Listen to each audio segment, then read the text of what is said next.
ठीक है। और सेकंड जो स्टेप है वो है क्वांटाइजेशन का। अगर आप यहाँ पे देखें, यहाँ पे चेंज बहुत एक स्मूथ और एक फाइन चेंज आ रही है कि आपको एक्चुअली फील ही नहीं हो रहा कि कोई उसमें डिसकंटिन्यूटीज़ है। वैसे यहाँ पे अगर आप देखें तो वो उसने उस सारे को एक ही लेवल पर उठा दिया। ये वो कंसेप्ट है क्वांटाइजेशन में, जैसे 2.1 या 2.2 या 2.3 उठ के 2.2 पे आ गया, तो डिफरेंट वेरिएशन थी लेकिन एक्चुअली वो एक जगह पे चला गया।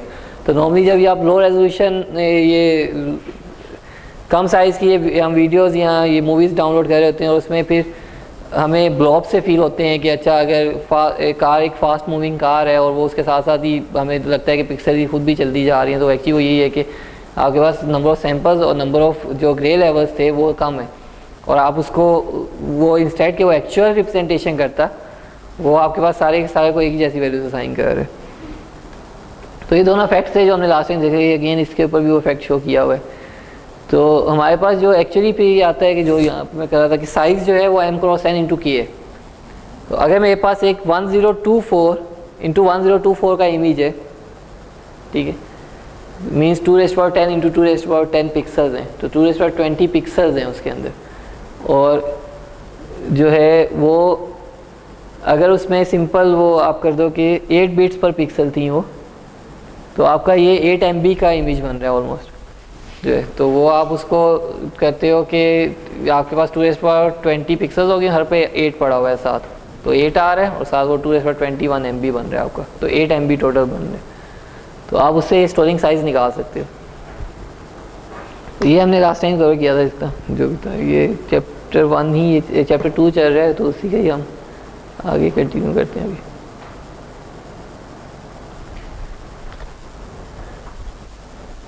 अच्छा, अब हमारे पास दो चीज़ें, सैम्पलिंग एंड क्वांटाइजेशन, उन दोनों का इफेक्ट क्या पड़ेगा, ठीक है, हम कर रहे हैं उसको, लेकिन अगर मैं इन दोनों को कम या ज़्यादा करता हूँ सैम्पलिंग और क्वांटाइजेशन को, तो उसका इमेज की विजुअल क्वालिटी पे और इमेज के साइज़ पे क्या इफेक्ट पड़ेगा।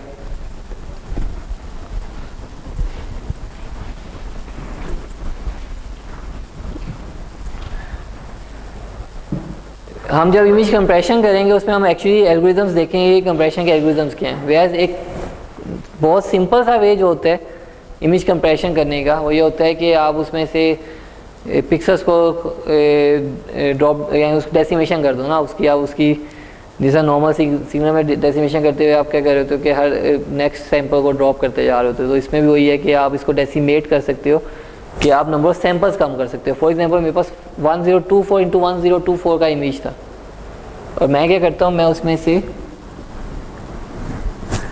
हर नेक्स्ट पिक्सल जो आती है उसको ड्रॉप करता जाता हूँ।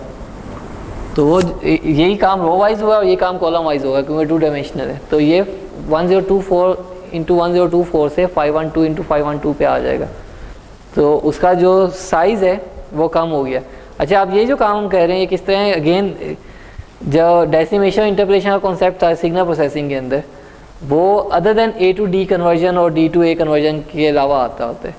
उसका रीज़न क्या होती है, आप जब ये इंटरप्रेशन या डेसिमेशन कर रहे होते हैं कि आपके पास जो ओरिजिनल कन्वर्टर था या आपके पास जो ओरिजिनल डाटा आया, A to D हमने इसलिए किया था ना कि हमारे पास एक्चुअली बहुत ज़्यादा डाटा था, एनालॉग के साथ प्रोसेसिंग कर रहे हैं, हम फाइनाइट नंबर ऑफ़ सैंपल्स ला रहे हैं, और डिजिटल में किया कि फाइनाइट नंबर ऑफ़ वैल्यूज़ होनी चाहिए उसमें। लेकिन स्टिल ये पॉसिबिलिटी हो सकती है कि आपके पास जो आगे प्रोसेसिंग मशीन है उसकी कैपेबिलिटी नहीं उतनी कि वो एक इतनी हाई रेजोल्यूशन इमेज या इतने हाई डाटा सिग्नल को प्रोसेस कर सके। तो आपको क्या, आपको उसका जो रेट है उसको कम करना होता है। तो डेसिमेशन इंटरप्रेशन का कॉन्सेप्ट वहाँ पर आता है। यहाँ आपके पास CCTV की वीडियो थी और आपने जूम करके देखना है कि यहाँ पे ये पर्सन कौन है, तो आपको उसको फर्दर ही बड़ा करना पड़ता है इमेज को, तो वहाँ पे आप इंटरप्रेशन कर रहे होते हो। तो यहाँ पे वो वाली चीज़ नहीं है A to D वाली जो ये हम कर रहे हैं, यानी सैम्पलिंग और क्वांटाइजेशन ऑलरेडी हो चुकी है, ये ऑलरेडी एक डिजिटल इमेज है। जैसे इंटरप्रेशन डेसिमेशन जब आपने DSP के अंदर किया होगा वो ऑलरेडी एक डिजिटल सिग्नल के ऊपर, डिस्क्रीट सिग्नल के ऊपर किया होगा। तो ये बाद में हम कह रहे हैं कि हमारे पास जो एक्चुअल डाटा है वो बड़ा है और हम उसको मोर देन रिक्वायरमेंट है, उसको यहाँ लेस देन रिक्वायरमेंट है, तो इसलिए डाउन सैंपल अप सैंपल करते हैं। तो पहली चीज़ जो उसके साथ रिलेट होती है रेजोल्यूशन के साथ वो स्पेशल रेजोल्यूशन है। जिसे हमें स्पेस का जो वर्ड है वो नंबर ऑफ सैंपल्स के साथ आता है, तो स्पेशल रेजोल्यूशन है। तो स्पेशल रेजोल्यूशन मीन्स कि मैं प्ले अराउंड कर रहा हूँ m क्रॉस n के साथ। ठीक है। और स्पेशल रेजोल्यूशन चेंज करने के लिए जो वेज आते हैं, दो बेसिक मेथड्स हैं जिसका हम यूज़ करते हैं, वो ये है कि डेसिमेशन है एंड इंटरपोलेशन। यहाँ बेसिकली डाउन सैंपल और अप सैंपल।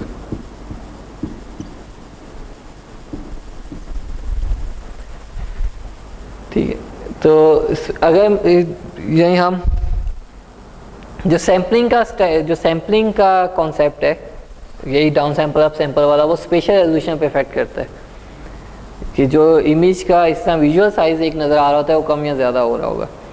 अब अगर आप उन इमेजेस को देखो तो उसमें आपको विजुअली कोई चेंजेस फील नहीं हो रही होंगी, यानी सारे आपको एक ही जैसे लग रहे हैं। लेकिन अगर आपने एक्चुअली देखना है कि उसमें क्या चेंज आई है, तो आपको उन इमेजेस को एक्चुअल रेजोल्यूशन पे लेके जाके वापस एक्चुअल रेजोल्यूशन पे ले जाके देखना पड़ेगा कि कितनी इंफॉर्मेशन इसमें से लॉस हुई है।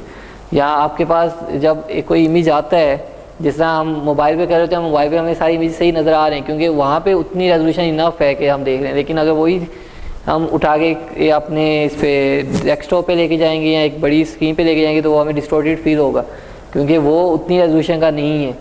जब तो हमें फील वहाँ पे होगी जब हम उसको एक्चुअली एक हाई रेजोल्यूशन पे जाके देखेंगे। तो यहाँ पे क्लियर डिफरेंस आ रहा है, ये जो बॉक्सेस से बन रहे हैं इसको चेकर बॉक्स इफेक्ट कहते हैं, जो सैम्पलिंग से आता है कि जब आप इसका डाउन सैंपल ऐसा कर रहे होते हो तो उसके अगेंस्ट जो एक इफेक्ट आ रहा होता है वो चेकर बॉक्स इफेक्ट होता है।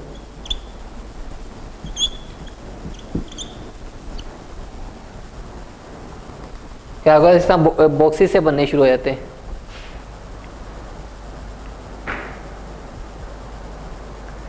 तो अब वही अगेन है कि अगर मेरे पास नंबर ऑफ सैंपल्स नहीं सही हैं या जो हमारे पास ओरिजिनल रेजोल्यूशन से हमने इसको डाउन सैंपल किया हुआ है तो उसका विजुअली जो इम्पैक्ट पड़ रहा होगा वो इस तरह का। तो जब भी आपको इमेज में इस तरह बॉक्सेस से फील आ रहे हैं तो इट मीन्स कि उसकी जो स्पेशल रेजोल्यूशन है वो कम है। तो और सेकंड जो चीज़ आती है वो इंटेंसिटी लेवल रेजोल्यूशन आती है, जिसको हम ग्रे लेवल रेजोल्यूशन कहते हैं।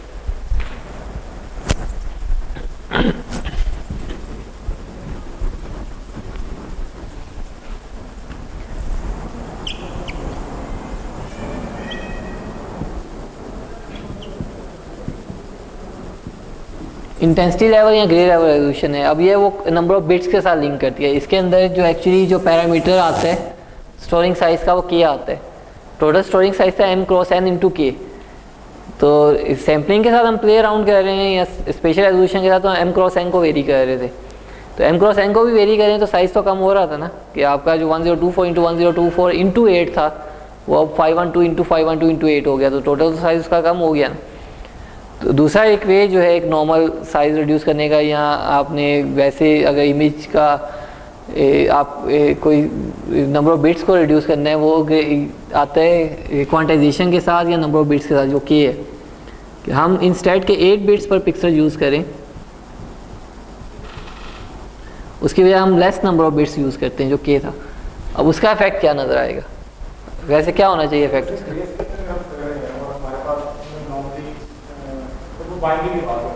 ठीक है,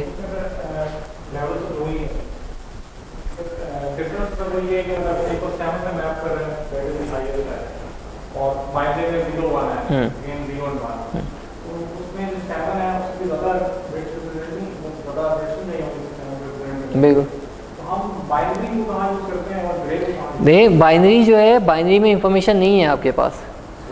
बाइनरी में आपको अगेन देखें जो कलर है, ह्यूमन आई जो है बहुत सेंसिटिव है टुवर्ड्स कलर्स जो है ना, ठीक है। आप अगर डिफरेंट कलर्स हैं उनके दरमियान बहुत इजीली डिस्क्रिमिनेट कर सकते हैं, ठीक है। अब वही चीज़ ग्रे में जब आ जाती है तो उनके दरमियान डिस्क्रिमिनेट करना थोड़ा रिलेटिवली डिफ़िकल्ट हो जाता है। जैसा मैंने शुरू में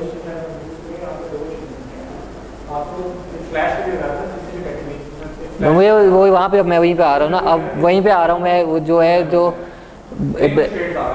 जी अब ठीक है, आप कह रहे हैं जो black and white and binary है, ठीक है। वो देखें ब्लैक एंड वाइट जो है वो अच्छा, वो दोनों एक ही कैटेगरी है, सही है, लेकिन उसका स्टोरिंग साइज़ डिफरेंट है दोनों का। बाइनरी में पर पिक्सल हमारे पास सिंपल सिंगल बिट है, वैसे हो सकता है कि ब्लैक एंड वाइट हो लेकिन वो हमारे पर पिक्सल सिंगल बिट ना हो।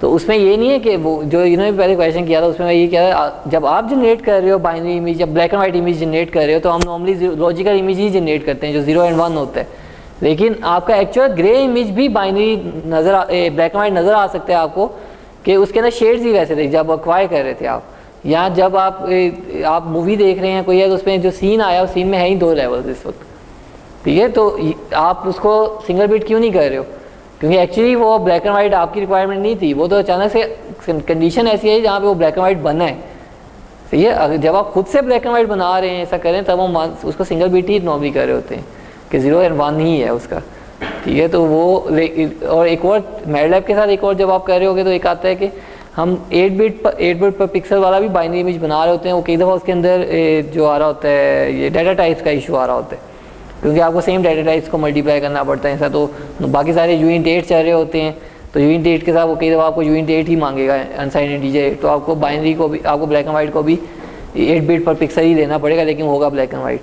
तो अगर मैं खुद जनरेट कर रहा हूँ मेरे पर कोई रिस्ट्रिक्शन नहीं है तो then binary is more than enough, क्योंकि ब्लैक एंड वाइट बन गया ना वो, तो मैं क्यों 8 बिट्स 7 बिट्स और एक्स्ट्रा लूँ पर पिक्सल, ठीक है। लेकिन हम ग्रे के अंदर स्पेशल सिनेरियोज हैं ब्लैक एंड वाइट का, तो उसके लिए हम उसको सिंगल बिट पे नहीं ले जा सकते। तो हमारे पास अगर अगेन ये कि सिंगल बिट है तो जस्ट 2 लेवल्स हैं 0 एंड 1, 2 बिट्स हैं 4 लेवल्स हैं। जैसे जैसे आप नंबर ऑफ बिट्स इंक्रीज़ कर रहे हो तो आपके नंबर ऑफ लेवल्स इंक्रीज़ हो रहे हैं, तो उसका विजुअली क्या इफेक्ट पड़ रहा है हमारे पास, सॉरी इमेज डिटेल्स का जो आता है कि हमारे पास ब्लैक है और वाइट है, और अगर बाइनरी है तो जस्ट ब्लैक है या वाइट है, ठीक है। अब 2 बिट्स पे आप गए तो 4 लेवल्स हो गए। अब अगेन मैं ब्लैक से वाइट पे गया हूँ लेकिन मैं 4 जंप्स के साथ गया हूँ, तो between black and white 2 extra grey shades आ गए। 3 बिट्स पे गया हूँ तो 8 लेवल्स बने, तो between black and white 6 extra shades आ रहे हैं।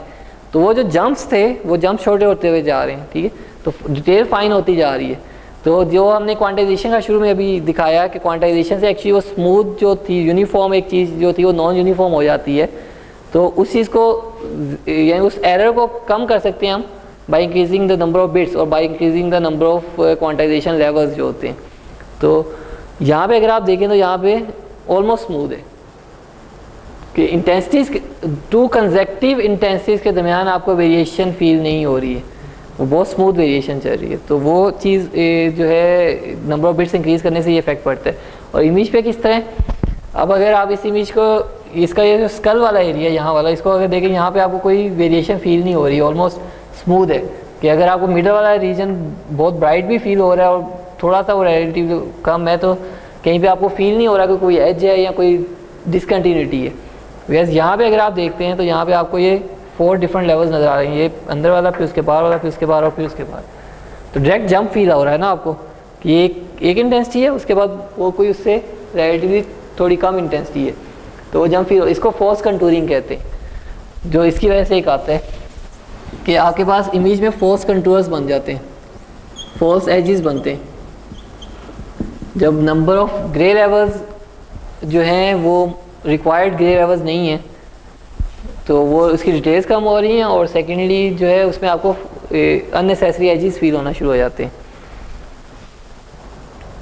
तो फिर क्वेश्चन और रेज होते हैं कि क्या रेजोल्यूशन जो है मेरी ऑप्टिमल है, कि मुझे किस रेजोल्यूशन के साथ काम करना चाहिए, ठीक है। तो इमेज प्रोसेसिंग प्योरली यानी बेसिकली एज अ होल ही इमेज प्रोसेसिंग जो है वो एप्लीकेशन ओरिएंटेड है कि आप एक एल्गोरिथम जो है मेरी एप्लीकेशन के लिए बिल्कुल परफेक्टली काम कर रहा होगा, बहुत यानी मैंने उसको अडाप्टिव भी बनाया होगा, उसको रोबस्ट भी बनाया होगा, फास्ट भी होगा सारा, लेकिन वही सेम एल्गोरिथम यानी सेगमेंटेशन का मैंने बना दिया। आप भी सेगमेंटेशन करना चाहते हैं लेकिन आप एक डिफरेंट एप्लीकेशन है आपकी एक डिफरेंट डोमेन है, तो वही एल्गोरिथम टोटली फेल होगा वहाँ पे, क्योंकि उसके वो पैरामीटर्स उस हिसाब से ट्यून नहीं हुए थे, ठीक है। तो यहाँ पे अब ये जो क्वेश्चन हो रहा है कि रेजोल्यूशन कौन सी इंपॉर्टेंट है, तो वो डिपेंड करता है एप्लीकेशन क्या है। अगर मेरी एप्लीकेशन ये है कि मैंने जस्ट ये देखना है कि कोई प्लेन उड़ता हुआ जा रहा है तो मेरे लिए लो रेजोल्यूशन भी काम करेगा, क्योंकि मैंने उसके कोई जाके नंबर नहीं देखना कि अच्छा ये इसकी नंबर प्लेट क्या है, उसके ऊपर नंबर क्या लिखा हुआ है। यहाँ अगर मैंने सिर्फ एक मूविंग कार का देखना है कि कितनी ट्रैफिक कार्स को सिर्फ काउंट करना है तो नॉर्मली एक लो रेजोल्यूशन भी काम कर जाएगा। क्योंकि उसके अंदर भी कार एक बिगर ऑब्जेक्ट है, कार रहेगी, इतनी जल्दी कार डिसिपेयर नहीं होगी इमेज में से। लेकिन अगर मैंने उसका फर्दर जाके देखना है कि उसका लाइसेंस प्लेट क्या है, तो वो लो रेजोल्यूशन काम नहीं करेगा उसके ऊपर, क्योंकि मैं वो नंबर्स नहीं आइडेंटिफाई कर सकता हूँ, ठीक है। तो अब वो प्योरली डिपेंड करता है कि आपकी जो एप्लीकेशन है वो कैसी है। फिर अगेन वो भी है कि आपके पास प्रोसेसिंग मशीन कैसी है, आपके पास स्टोरिंग कैपेबिलिटी कितनी है, आपके पास बैटरी या पावर उस हिसाब से वो कितना है। तो वो ये सारी चीज़ें मिल के रेजोल्यूशन का बताती हैं कि अच्छा आपकी प्रॉब्लम के लिए क्या रेजोल्यूशन जो है वो बेटर होगी किस में।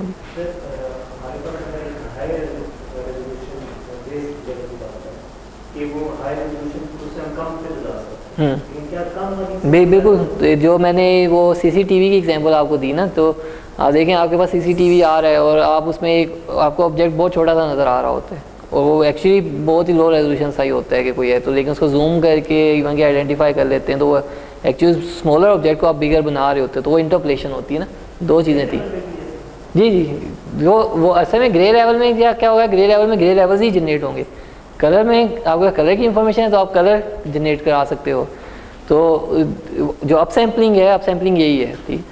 तो यहाँ आपके पास दो चीज़ें ना, इंटरपोलेशन है जो मैथमेटिकल इंटरपोलेशन होती है कि अगर आपके पास एक फंक्शन है, आपके पास डिफरेंट पॉइंट्स से, आप उन पॉइंट्स में से पास करता हो एक फंक्शन फाइंड आउट कर लेते हो और बिटवीन एनी टू पॉइंट्स आप एक थर्ड पॉइंट फाइंड आउट कर सकते हो क्योंकि जब आपके पास वो फंक्शन आ जाता है। तो सेम यहाँ पे अगर मेरे पास लेट्स सपोज पिक्सल्स की वैल्यूज़ मेरे पास हैं, उनके दरमियान में एक्स्ट्रा पिक्सल जनरेट करवाना चाहता हूँ, अभी हम उसको कवर करते हैं, तो वो वैल्यू मैं कंप्यूट कर सकता हूँ नई पिक्सल की।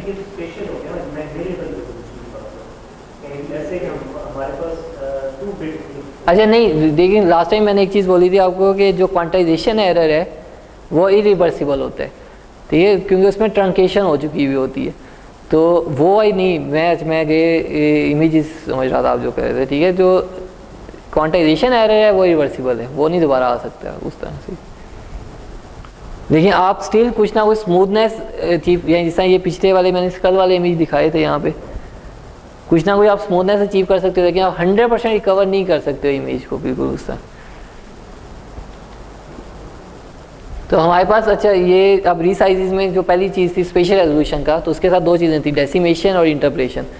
तो जो इंटरपोलेशन होती है सबसे सिंपल एक इंटरपोलेशन, यानी मैं इमेज के साइज़ को या इमेज को जूम करते हैं तो इमेज का साइज़ बड़ा हो रहा होता है, तो उसको मैं बड़ा करना चाह रहा हूँ, ठीक है। तो उसका एक सबसे सिंपल वे जो होता है पिक्सल एप्लीकेशन होते हैं कि आपने उसमें DSP में भी इंटरपोलेशन की होगी, ठीक है। तो अगर मेरे पास एक 1 3 5 एक सिग्नल है और इसको मैंने अप सैंपल बाई 2 करना है, तो क्या होता है हर एक के बाद मैं एक एक्स्ट्रा 0 अपेंड करता हूँ और फिर इन वैल्यूज़ को कैलकुलेट करते होते हैं हम।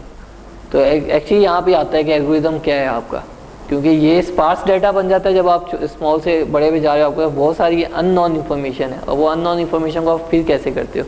सबसे कॉमन एक वे जो है और जो यूज़ नहीं होता है वैसे यही बेसिक से हम करते हैं वो है रेप्लिकेशन, सिंपल कि हर एक को रेप्लिकेट कर दो आप। तो उसका इमेज पे क्या होगा कि अगर ये था और 4x4 इमेज था और इसको मैं 8x8 पे लेके जाना चाहता हूँ, तो मेरे पास हर पिक्सल के बाद एक पिक्सल एक्स्ट्रा आती जाएगी। सेम ये काम होगा रो कॉलम वाइज, वही काम रो वाइज होगा। तो मेरे पास ये जो ब्लैक दरमियान में नज़र आ रहा है ये सारा वो है जो ये जीरोज़, जिस तरह ये 1D में जीरोज़ आए थे तो 2D में इस तरह जीरोज़ आएंगे, ठीक है ना। कि मेरे पास अगर एक 2x2 का इमेज था 3754 और इसको मैंने अप सैंपल करना है और मैंने इसको जाना है 4x4 इमेज पे, तो कैसे होगा 3 आया, अब कॉलम वाइज एक जंप लगेगा, फिर 7 आएगा, फिर कॉलम वाइज जंप लगेगा, ख़त्म हो गया। अब रो में भी इसी तरह ये 3 के साथ नहीं कोई चीज़ आएगी, एक जंप लगेगा, फिर आएगा 5, उसके बाद कोई चीज़ नहीं थी 7 हुआ। तो ये एक्चुअल वैल्यूज़ आपकी प्लेस में जिस तरह यहाँ पे थी और मिडल में सारे ये अननोन है।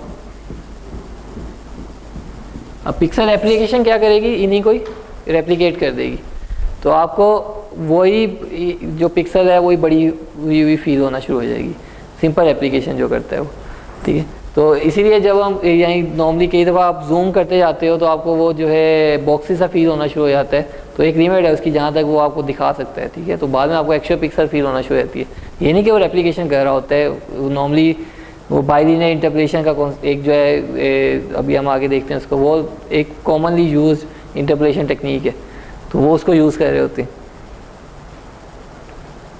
ये भी अगेन उसी की एग्जांपल है कि मैंने उसको 4 टाइम्स जूम करना था, तो जो आउटपुट इमेज आएगा 4 टाइम्स बिगर इमेज होगा, ठीक है।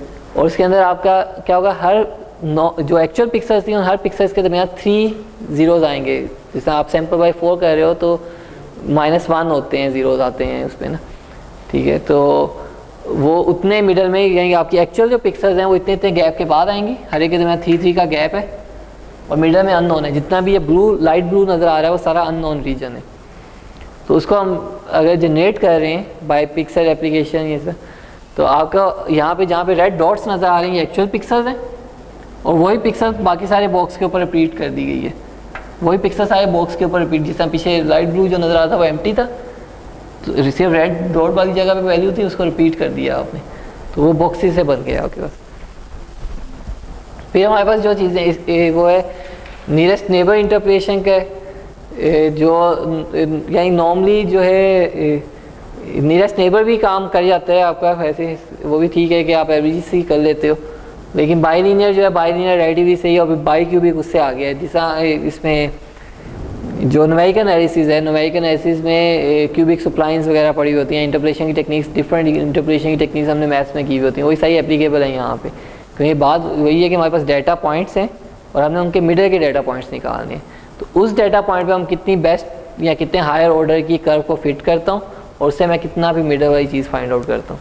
सही, तो बाइलिनियर भी इसी नहीं देख रहा होता, लेकिन बाइलिनियर में ये जैसा नियरेस्ट नेबर से वो अपने नियरेस्ट नेबर को देखता है, बाइलिनियर नियरेस्ट 4 नेबर्स को देखता है। जैसा हर पिक्सल के लिए कोई 4 नॉन नेबर्स हो सकते हैं और कि अगर इसके साथ है, तो उन वैल्यूज़ को देखते हुए वो वैल्यू जनरेट करता है। उसका एक अपना एक्सप्रेशन है कि बाइलिनियर का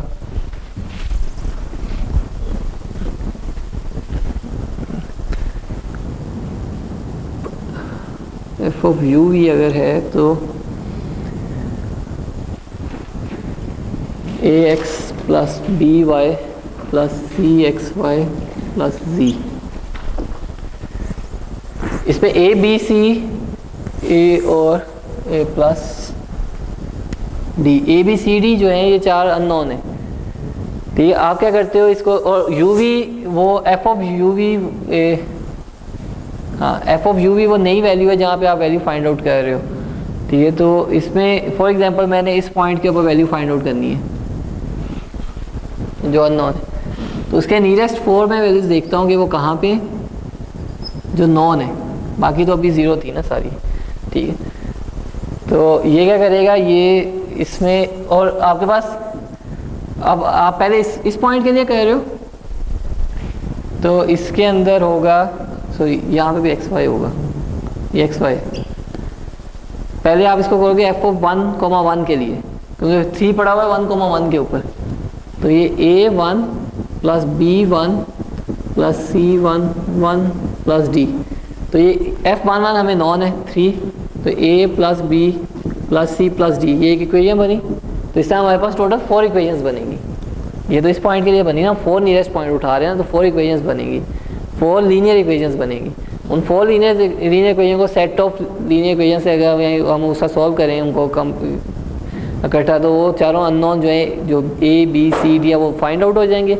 वो ए बी सी डी में यहाँ वापस प्लेस करूँगा, तो उससे मेरे पास अभी एक पिक्सल की वैल्यू आएगी, जो ये मैं फाइंड आउट करना चाह रहा था, ये वही पिक्सल।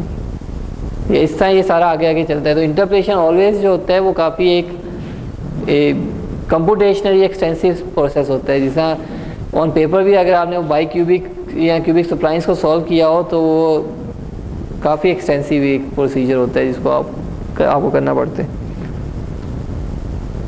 तो कंपैरिजन अगर हम वैसे इसको देखें, तो ये पिक्सल एप्लीकेशन थी और ये बाइलिनियर का है जो ये अभी देख रहे हैं। तो बाइलिनियर काफ़ी स्मूथ सा इफेक्ट, और उससे स्मूथ बनना भी है। रीज़न ये है कि मिडल वाली जो चीज़ आप जनरेट करवा रहे हो, वो आप उसके नेबर्स की कंट्रीब्यूशन से जनरेट करा रहे हो। आप ये नहीं कर रहे हो ऐसे ब्लाइंडली उसको रेप्लिकेट कर रहे हो, और वेटेड कंट्रीब्यूशन से करवा रहे हो, तो इसलिए वो स्मूथ सा रिजल्ट आता है इससे। बाइलिनियर के लिए, हाँ बाइलिनियर की ये इक्वेशन ना, जिस क्यूबिक सप्लाइंग जब आप जाते हैं, क्यूबिक सप्लाइंग की एक अपनी बाय डिफ़ॉल्ट की इक्वेशन होती है, ठीक है। और इसी तरह यहीं आप जिस आप करते हो कि फर्स्ट ऑर्डर पॉलीनोमियल यूज़ करें, second order, third order, fourth order, तो उस तरह वो इक्वेशन चेंज होती जाती है ना, और उसके उस तरह वेरिएबल्स चेंज होते जाते हैं कितने आपने फाइंड आउट करने हैं। तो इसके लिए ये फिक्स है।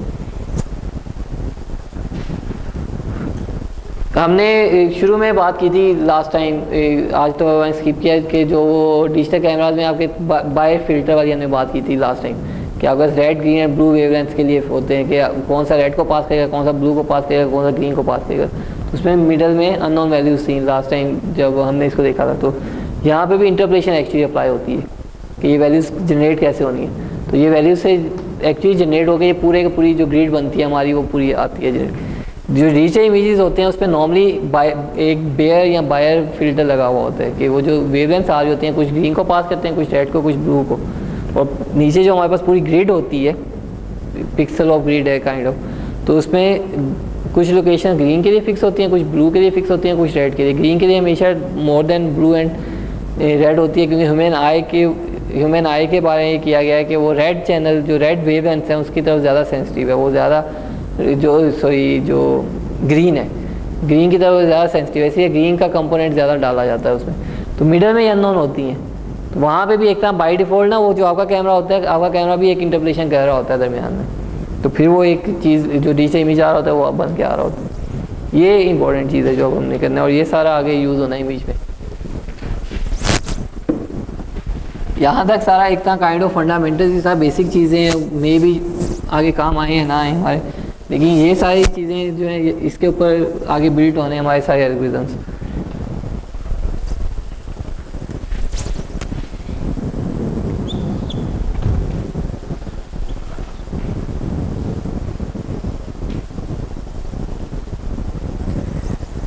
अच्छा, इमेज को हमने किया कि ओरिजिनल इमेज जो है वो स्पेशल डोमेन है हमारे पास, ठीक है।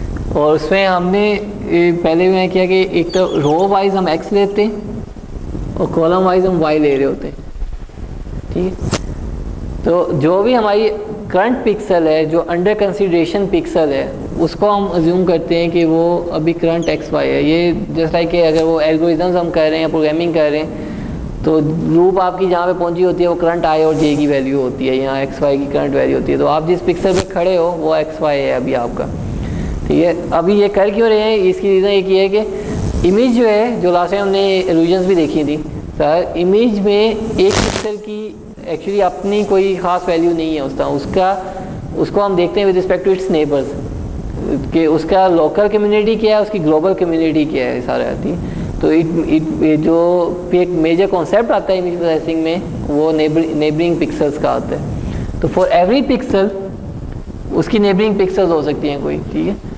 तो वो अभी हम देखते हैं डिफरेंट नेबर्स होते हैं, लेकिन हमें पहले कोऑर्डिनेट्स को अंडरस्टैंड करना है। अगर मैं कहता हूँ जिस पिक्सल पे मैं खड़ा हूँ एक्स वाई है, तो ये क्या होगी, x minus one, Y minus one, क्योंकि आप x में एक ऊपर को गए हो और y में एक पीछे आए हो। और ये वाली जो होगी x plus one, Y plus one होगी। सिमिलरली ये जो है ये x minus one, Y plus one है, x minus one, Y same है, आप x में ऊपर पीछे, x plus one, Y, X Y minus one, X Y plus one, X plus one, Y minus one. तो आपके पास डिफरेंट ये जो कोऑर्डिनेट्स हैं वो बनेंगे, क्योंकि हमने इन नेबर्स को यूज़ करना है, तो हमें इनके कोऑर्डिनेट्स का आइडिया होना चाहिए कि कैसे ये इंक्रीज़ और डिक्रीज़ होंगे, किस तरह को ये डिक्रीज़ हो रहे हैं, किधर इंक्रीज़ हो रहे हैं। ये तो नेबर्स के सेंस में 3 नेबर्स बनते हैं किसी भी पिक्सल के, यानी 3 काइंड ऑफ नेबर्स बनते हैं। पहला जो है N4 होता है, जिसको हम 4 नेबर्स कहते हैं, ठीक है। 4 नेबर्स कौन से हैं इसके, जो इसके साथ लेफ्ट, राइट, टॉप और बॉटम पे, ठीक है। मीन्स जो हमारे पास है X Y minus one, X, sorry नहीं ऑर्डर नहीं मैटर, वो नहीं, वो यही ये जब भी आपने 4 नेबर्स की बात करनी है तो ये 4 नेबर्स होंगे, आप स्टार्ट कहीं से भी कर सकते हो, वो मैटर नहीं करता।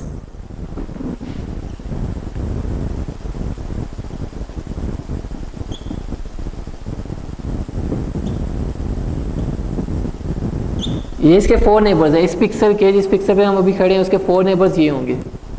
जो सेकंड चीज़ आती है वो ND आती है, डायगनल नेबर्स। डायगनल नेबर्स हैं जो इसके साथ डायगनल पे पड़े हुए।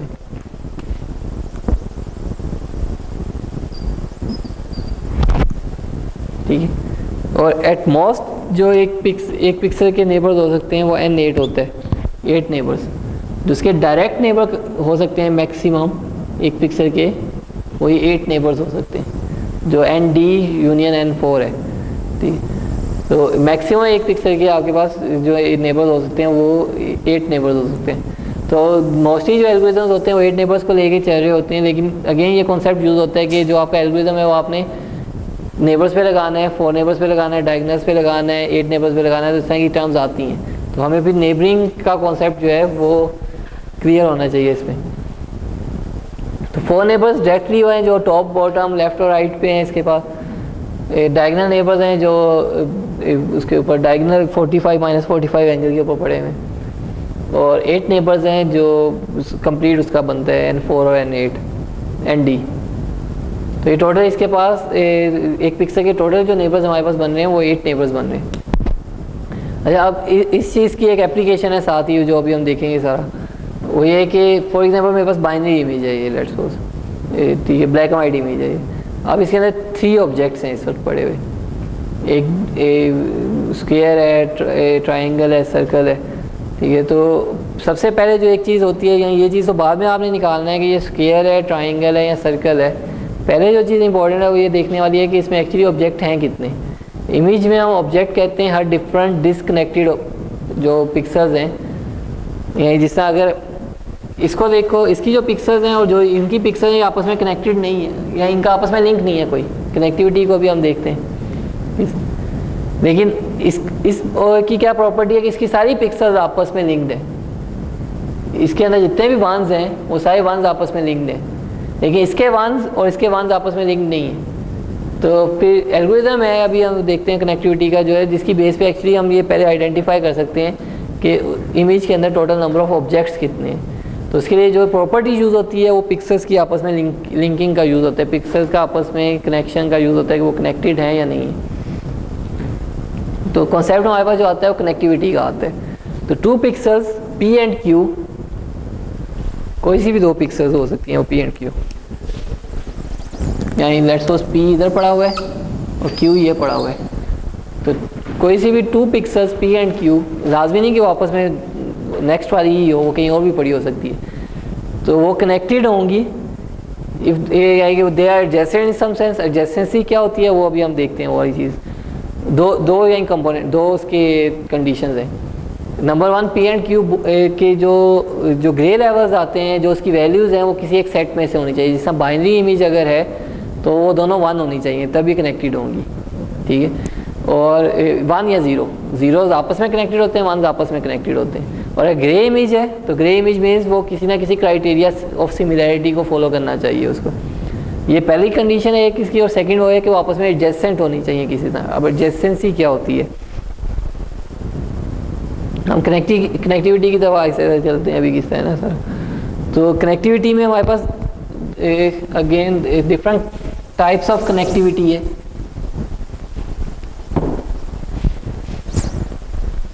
सबसे पहले जो है वो 4 कनेक्टिविटी है।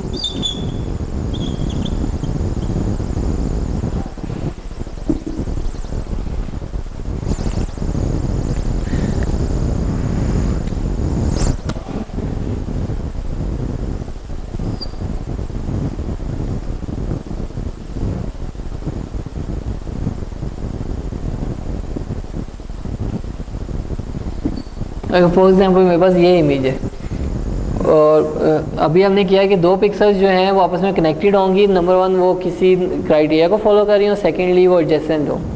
ठीक है, तो क्राइटेरिया के लिए बाइनरी इमेज में क्राइटेरिया बहुत सिंपल है। एक क्राइटेरिया डिफाइन करने के लिए हमें एक वी सेट रिक्वायर्ड होता है जो एक सिमिलैरिटी क्राइटेरिया बताता है। बाइनरी इमेज जो होता है, बाइनरी इमेज में तो लेवल्स ही 2 हैं, आइदर वो ब्लैक है या वो वाइट है, 0 और 1। तो अब ये डिपेंड करता है कि आपका ऑब्जेक्ट वाइट है, जिससे ये पीछे ये जो मैंने इमेज दिखाया था उसमें ऑब्जेक्ट वाइट था और बैकग्राउंड ब्लैक था, या उसका इन्वर्टेड हो सकता है कि ऑब्जेक्ट ब्लैक हो और बैकग्राउंड वाइट हो। तो यहाँ पे वी सेट हम बनाते हैं उसका जो ऑब्जेक्ट को रिप्रेजेंट करता है, जो लेवल। जहाँ हमारे प्रीवियस इमेज के अंदर सर्कल जो था वो 1 से रिप्रेजेंट हो रहा था, ऑब्जेक्ट 1 से रिप्रेजेंट हो रहा था, तो वी सेट के अंदर 1 आएगा। अब मैंने अगर देखना है कि ये पी पिक्सल, ये वाली जो पी पिक्सल है ये इस क्यू पिक्सल के साथ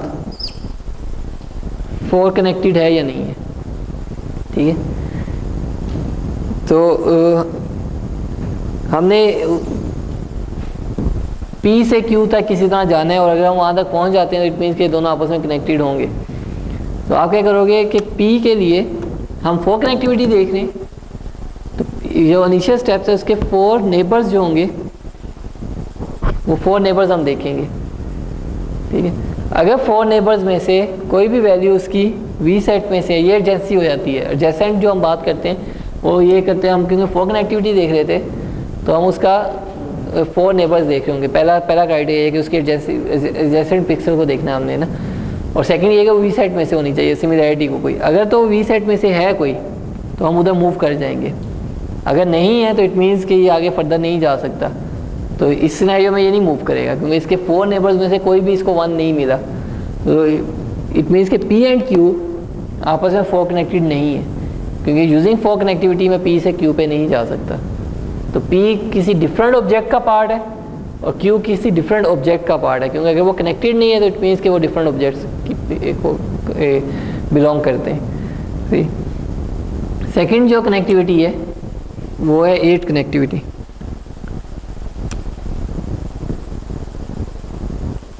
8 कनेक्टिविटी 8 नेबर्स को देखेगी। तो 8 नेबर्स में हमारे पास ये डायगोनल नेबर्स भी आ जाते हैं। तो इस पिक्सल के साथ डायगोनल पे इसको मिल जाएगा, तो ये इस पिक्सल के साथ कनेक्टेड है, इधर मूव कर सकते हैं, ठीक है। अब मैं उस पिक्सल पे गया और उस पिक्सल के जो 8 नेबर्स थे उन 8 नेबर्स को देखा। उन 8 नेबर्स में मेरे पास दोनों ऑप्शन आ रहे हैं कि ये 1 भी इसके साथ मिल रहा है और ये वाला भी। तो ये मीन्स मैं इस 1 पे भी जा सकता हूँ, ये भी है। तो ये जो पिक्सल P थी एंड पिक्सल Q थी, ये दोनों आपस में 8 कनेक्टेड हैं, क्योंकि उनके दरमियान पाथ एग्जिस्ट करता है बिटवीन P एंड Q। तो फॉर 8 कनेक्टिविटी मैं कहूँगा ये दोनों सेम ऑब्जेक्ट का पार्ट है, क्योंकि ये कनेक्टेड है। लेकिन फॉर 4 कनेक्टिविटी ये दोनों डिफरेंट ऑब्जेक्ट्स का पार्ट थे, क्योंकि 4 कनेक्टिविटी क्या करती है कि वो डायगोनल को इग्नोर करती है। तो अगर दो ऑब्जेक्ट्स आपस में लिंक्ड हैं, आपस में कनेक्टेड हैं थ्रू डायगोनल, तो वो इसको इग्नोर कर देगा, वो कहेगा ये डिफरेंट ऑब्जेक्ट है, वो डिफरेंट ऑब्जेक्ट है। 4 कनेक्टिविटी, वेयर 8 कनेक्टिविटी उसको सेम ऑब्जेक्ट बनाएगी। फिर एक और जो आता है वो मिक्स्ड कनेक्टिविटी होती है, M कनेक्टिविटी।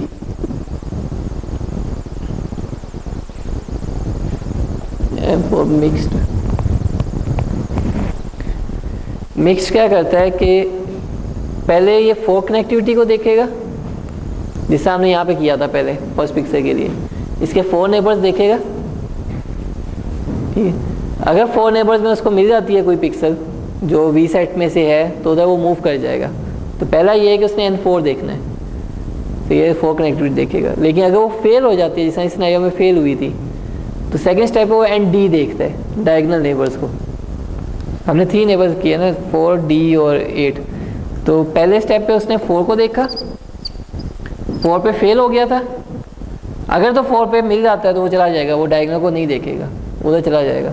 लेकिन अगर उसको 4 पे नहीं मिलता है देन वो डायगोनल्स को देखेगा, ठीक है। और अगर डायगोनल्स पे भी नहीं मिलता इट मीन्स वो आपस में कनेक्टेड नहीं है। लेकिन अगर उसको डायगोनल पे पिक्सल मिल जाती है तो देन वो मूव कर जाएगा नेक्स्ट पिक्सल पे वहाँ पे, ठीक है। अब इसको मिक्स कनेक्टिविटी इसलिए कहते हैं क्योंकि ये इन बिटवीन 4 एंड 8 है।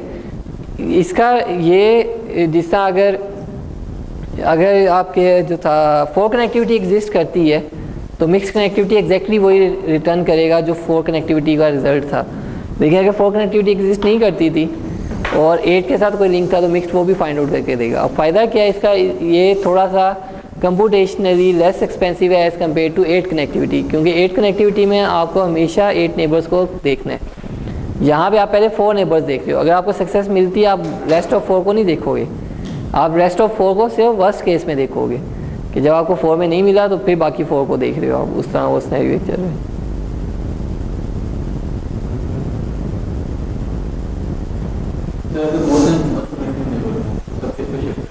नहीं अगेन अब ये डिपेंड करता है कि आपकी एप्लीकेशन क्या है। अगर मेरी एप्लीकेशन ये है कि मैंने सिर्फ ऑब्जेक्ट्स को काउंट करने हैं, वो भी हम देखते हैं, उसका एक एल्गोरिथम है काउंटिंग का, लेबलिंग का हम उसको कहते हैं। तो उस वाले सिनेरियो में मैं किसी तरह भी मूव कर सकता हूँ, लेकिन एल्गोरिथम जो एक्चुअली चलता होता है ना, 2 वेज हैं एल्गोरिथम बनाने के। एक एल्गोरिथम, एक हम अभी देखेंगे एल्गोरिथम बना, पूरा एक एल्गोरिथम मैं रन करके आपको दिखाऊंगा।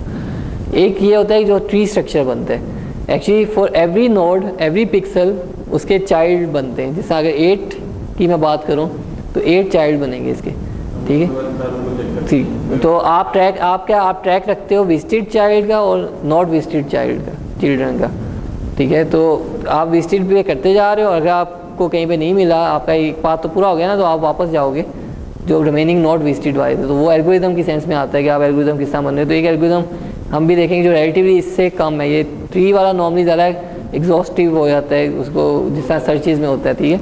लेकिन अगर हम एक्चुअली देखें ना तो कंप्यूटर विजन में या रोबोट्स में बहुत ये यूज़ हो रहे होते हैं, और लोगों ने इसको सुपर फास्ट बनाया हुआ है।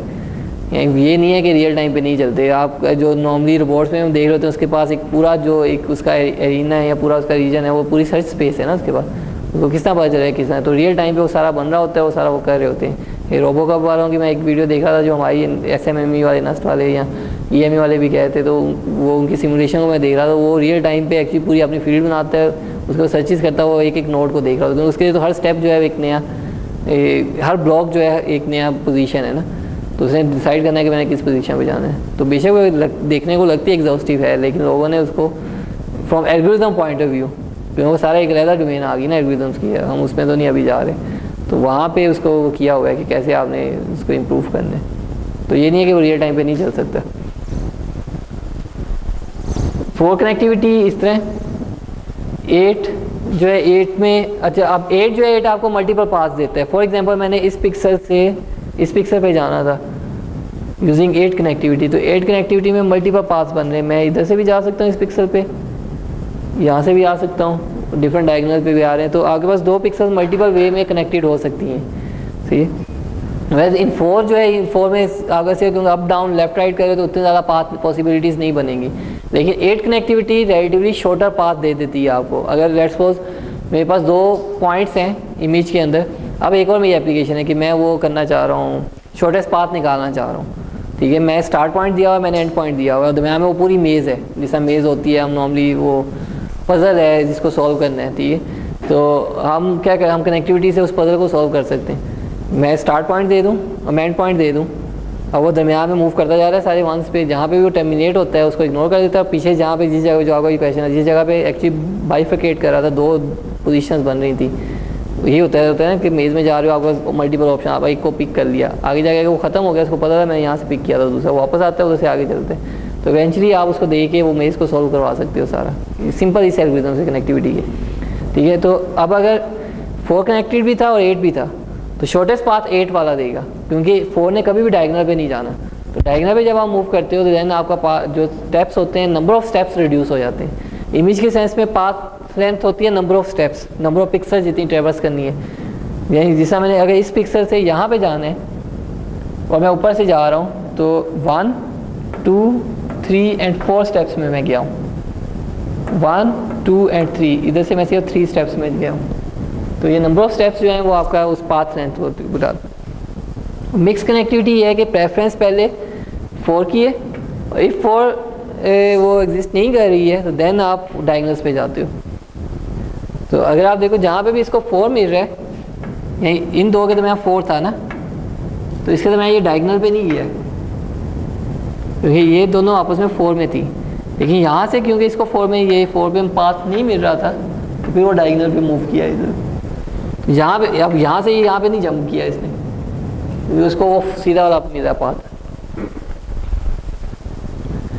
ये तो पाथ की जो डेफिनेशन पे इन इमेज बनती है कि 2 पिक्सल्स जो हैं वो एक पाथ का पार्ट होंगी, कि अगर वो दोनों कनेक्टेड हैं और उस पूरे पाथ के ऊपर जो भी पिक्सेल्स आ रही हैं वो सारा उस पाथ का पार्ट बनेंगी, और जितने स्टेप्स बन रहे हैं उसके उतने, जितनी पिक्सेल्स आ रही हैं उतना उसकी पाथ की लेंथ होगी।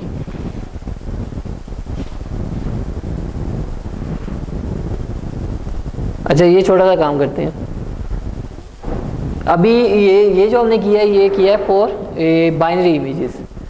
सेम जो क्राइटेरिया वही जाता है ग्रे इमेजेस के लिए भी, लेकिन ग्रे इमेज में सिर्फ डिफरेंस ये है कि ग्रे इमेज में 2 लेवल्स नहीं होंगे, ग्रे इमेज में मल्टीपल लेवल्स होंगे। तो इट मीन्स कि वी सेट जो होगा हमारा, वी सेट के अंदर एक वैल्यू नहीं होगी, वी सेट में मल्टीपल। फॉर एग्जांपल मैं एक स्पेसिफिक ग्रे लेवल्स हैं जिनका देखना चाहता हूँ कि वो आपस में सिमिलरली पड़े हुए, इकट्ठे पड़े हुए या नहीं पड़े हुए।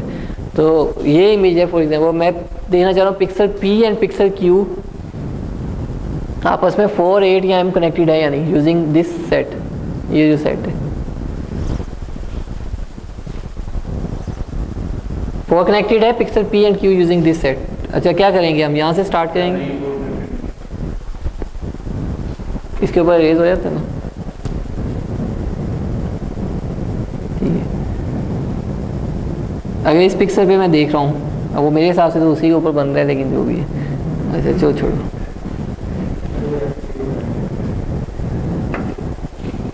फोर नेबर्स, मैं इसके लेफ्ट, टॉप, राइट और बॉटम ये देखूंगा ना, तो उसमें 0 और 1 आ रहा है इस पार्ट का, ठीक है। तो मैं 0 पे भी जा सकता हूँ, मैं 1 पे भी जा सकता हूँ। दैट्स व्हाई मैं ऊपर 1 पे जाता हूँ पहले।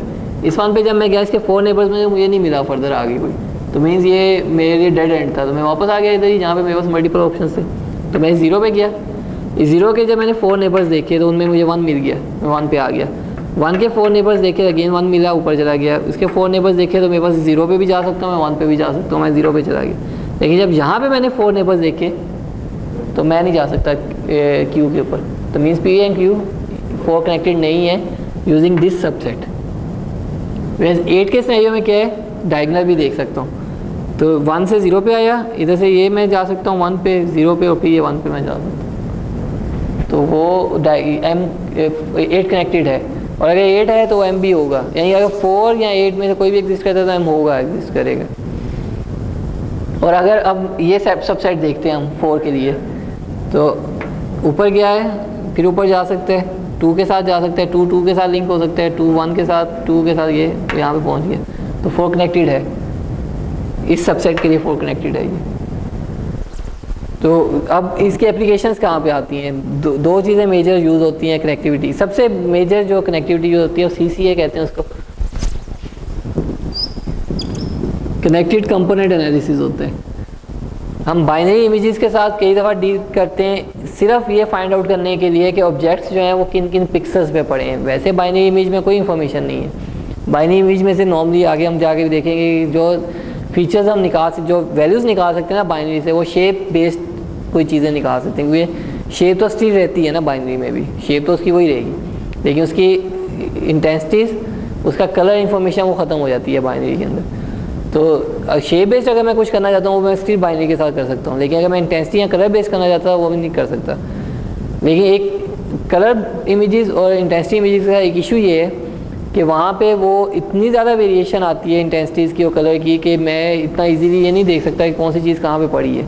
तो अगर मेरे पास एक कलर्ड इमेज है और एक उसी का ही बाइनरी इमेज है, और उस बाइनरी इमेज में सिर्फ वंस वहाँ पे पड़े हुए हैं जिस रीजन को मैं देखना चाहता हूँ, ठीक है, तो मैं वहाँ से वो पिक्सल्स पहले आइडेंटिफाई करूँ बाइनरी से, उन पिक्सल के अगेंस्ट कलर मैं उठाऊँ कलर्ड इमेज से, ठीक है। तो कनेक्टेड कंपोनेंट ऐसे हमें वहाँ पे हेल्प करता है कि एक तो ये आइडेंटिफाई करने के लिए कि ऑब्जेक्ट्स कितने बाइनरी इमेज में, जिसका वो मैंने जो दिखाया था उसमें 3 ऑब्जेक्ट्स थे, ट्रायंगल, स्क्वायर और सर्कल। और सेकंड ये कि हम उससे डिफरेंट फीचर्स भी निकाल सकते हैं कि एरिया क्या है उसका। तो अभी हम एक एल्गोरिथम अभी देखेंगे, तो उसमें हम ये कर सकते हैं, कनेक्टेड कंपोनेंट एनालिसिस ही होता है, लेकिन कनेक्टेड कंपोनेंट एनालिसिस का पहला स्टेप जो होता है वो लेबलिंग होती है। ये आपको कैसे पता चलेगा कितने ऑब्जेक्ट्स हैं, वो तो बाइनरी है ना, 1 एंड 0 है। तो मैं उसका ये कनेक्टिविटी को यूज़ करते हुए मैं क्या करता हूँ कि जो आपस में कनेक्टेड पिक्सल चलती जा रही हूँ सबको मैं एक सिमिलर लेबल असाइन करूँगा, और जहाँ पे डिसकंटिन्यूटी आती है, कोई ऐसी पिक्सल मिलती है उसके साथ कनेक्टेड नहीं है, उसको मैं कोई और लेबल असाइन कर दूँगा। तो ये सारा प्रोसेस होगा, एंड पे मैं देखूँगा कि मेरे पास कितने डिस्टिंक्ट लेबल्स आए हुए हैं। तो जितने डिफरेंट लेबल्स होंगे इट मीन्स उतने डिफरेंट ऑब्जेक्ट्स हैं उसके अंदर, ठीक है। क्योंकि अगर जब तक वो बेशक वो जिग जैग होता हुआ मिल जाता है आपस में, तो जब तक कनेक्टेड चलता जा रहा है तो सारा एक ही ऑब्जेक्ट है, ठीक है। तो सीसी कंपोनेंट हम उसके 4 वाला मैं करूँगा, अभी 8 वाला आप खुद करोगे। अच्छा, इसका जो प्रोसेस है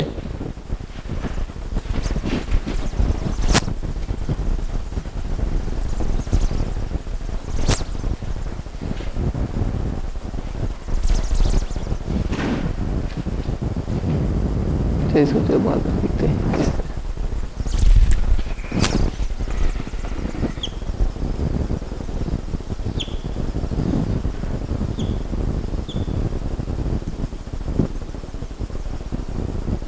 मेरे पास 5x4 का एक इमेज है और इसमें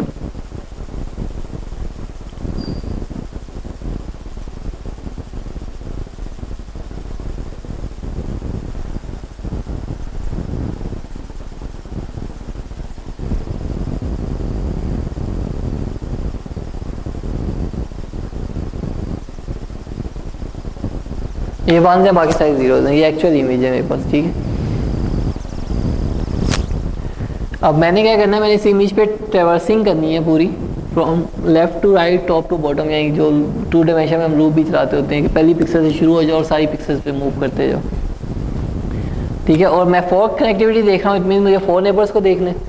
तो फॉर एवरी पिक्सल्स के 4 नेबर्स होते हैं, टॉप, लेफ्ट, राइट और बॉटम वाला, ठीक है। देखिए इस एल्गोरिथम में जो है मैं सिर्फ देखूंगा टॉप को और लेफ्ट को। 4 नेबर्स में से मैं सिर्फ टॉप और लेफ्ट को देखूंगा। वो रीज़न बनती है, जो सिग्नल में भी कॉजेलिटी का एक कॉन्सेप्ट होता है कि फ्यूचर वैल्यू मुझे नहीं पता होती, ठीक है। वो अभी आगे पता चलेगा क्यों हम राइट और बॉटम वाला क्यों नहीं ले रहे, क्योंकि मैं जो लेबल साइन कर रहा हूँ, मैं लेबल इस तरह साइन, हम ट्रेवर्स जो कर रहे हैं ना, हम ट्रेवर्स कर रहे हैं from left to right, top to bottom. तो जो चीज़ें मैं ट्रेवर्स कर चुका हूँगा वो सिर्फ हर पिक्सल की लेफ्ट वाली पिक्सल हो सकती है और टॉप वाली, उसकी राइट वाली पिक्सल तो अभी मैंने ट्रेवर्स ही नहीं की होगी। सिमिलरली उसकी बॉटम वाली पिक्सल भी मैंने ट्रेवर्स नहीं की होगी, तो उसके अगेंस्ट मुझे लेबल्स नहीं पता होंगे। तो इसलिए हम हमेशा से टॉप और लेफ्ट को देखेंगे। इसका तो सेम साइज़ का मैं एक और मैट्रिक्स बना रहा हूँ, जिसको एक्यूमुलेटर मैट्रिक्स या लेबल मैट्रिक्स कह देते हैं। सेम साइज़ का होगा ये,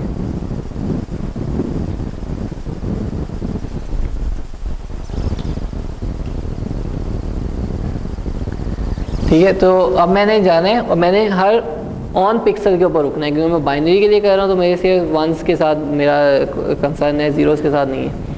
तो जैसी पहली ऑन पिक्सल मुझे मिलती है, ठीक है, उसका मैंने टॉप और लेफ्ट देखना है, ठीक है। अब डिफरेंट कंडीशंस हो सकती हैं। फर्स्ट कंडीशन क्या है, बोथ आर 0, ये जो इस सिनेरियो में भी हो रहा है। टॉप तो है ही नहीं उसका और लेफ्ट 0 है, ये तो पहले। अब क्या हो सकता है कि दोनों नेबर्स ही 0 हों, उस केस में क्या करना है, साइन न्यू लेबल, ठीक है। ये लेबल जो है, लेबल एक सिंपल इंटीजर है। अनिशली मैंने उसको लेबल को ये किया हुआ है, लेबल इज इक्वल टू 0, ठीक है। तो जब मैं इस पिक्सल पे पहुंचा तो इसके बाद ये कंडीशन ट्रू होगी, उसका टॉप और लेफ्ट दोनों 0 है। असाइन न्यू लेबल मीन्स मेरा जो भी अभी लेबल था उसको मैं +1 करूँगा, 0 + 1 1 हो गया। और उस पिक्सल पे मैं वो लेबल जो अभी मेरी लेबल की वैल्यू है, ये वाला 1 नहीं मैंने किया, मैंने लेबल की वैल्यू रिटर्न वहाँ पे लिखी है, लेबल 1 है इस वक्त, तो मैंने वो लिख दिया वहाँ पे। इससे पहले है ही नहीं ना कोई भी, अभी ये फर्स्ट वाला आया ना। हाँ, हमने 0s को तो देखना ही नहीं ना, सिर्फ 1s को देखना है, वी सेट को देखना होता है ना। तो बाइनरी के लिए अभी हम कह रहे हैं वी सेट 1 है, तो हमने उसको असाइन कर दिया न्यू लेबल, क्योंकि ये कंडीशन न्यू लेबल में आ रही थी। 0 था, हमने +1 किया, अब हमारा लेबल करंट लेबल 1 हो गया और वो आ गया।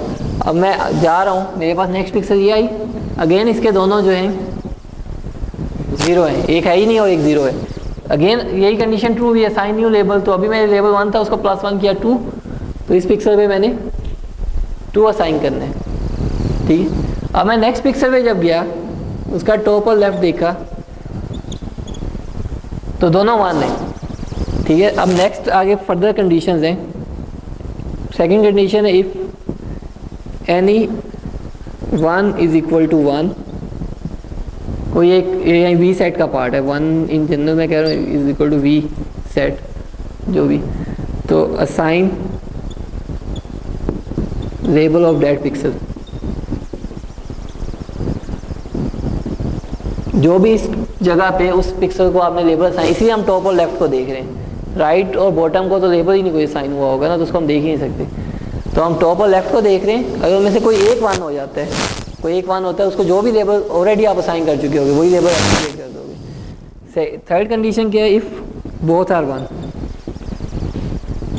बोथ वी सेट में से, तो अब यहाँ पे हमें एक प्रायोरिटी डिफाइन करनी है, ठीक है। आइदर मैं लेफ्ट वाला साइन, वो जो भी प्रायोरिटी आप रख लोगे थ्रू आउट वही फॉलो करेंगे, इसमें कोई ये नहीं है कि टॉप को ही देनी है, लेफ्ट को नहीं देनी है, लेफ्ट को ही देनी है और टॉप को नहीं देनी है, लेकिन हमें एक प्रायोरिटी सेट करनी है और फिर मैं थ्रू आउट उसी को फॉलो करूँगा, ठीक है। तो असाइन, मैं इसमें कह रहा हूँ assign label of left pixel, ठीक है। तो मैं लेफ्ट वाली पिक्सल को प्रायोरिटी दे रहा हूँ, ऐसे ही ये रैंडम है, कुछ भी हो सकता है ये, ठीक है। तो इस सिनेरियो में अब क्योंकि मैं ये किया, इस पिक्सल के लिए ये थर्ड कंडीशन ट्रू हुई, बोथ आर 1, इसका लेबल 1 है, इसका लेबल 2 है, मैंने लेफ्ट वाले का लेबल साइन करना है तो मैं इसको 2 कहूँगा।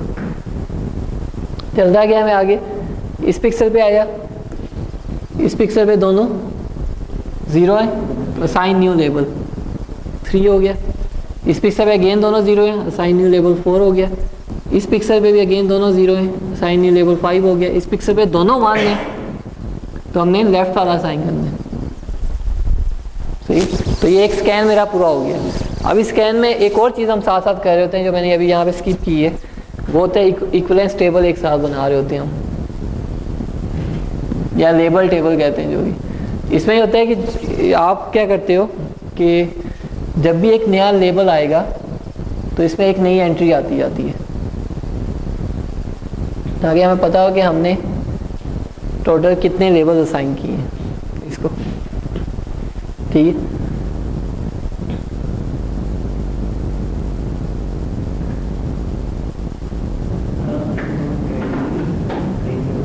क्या देख रहे होते जी?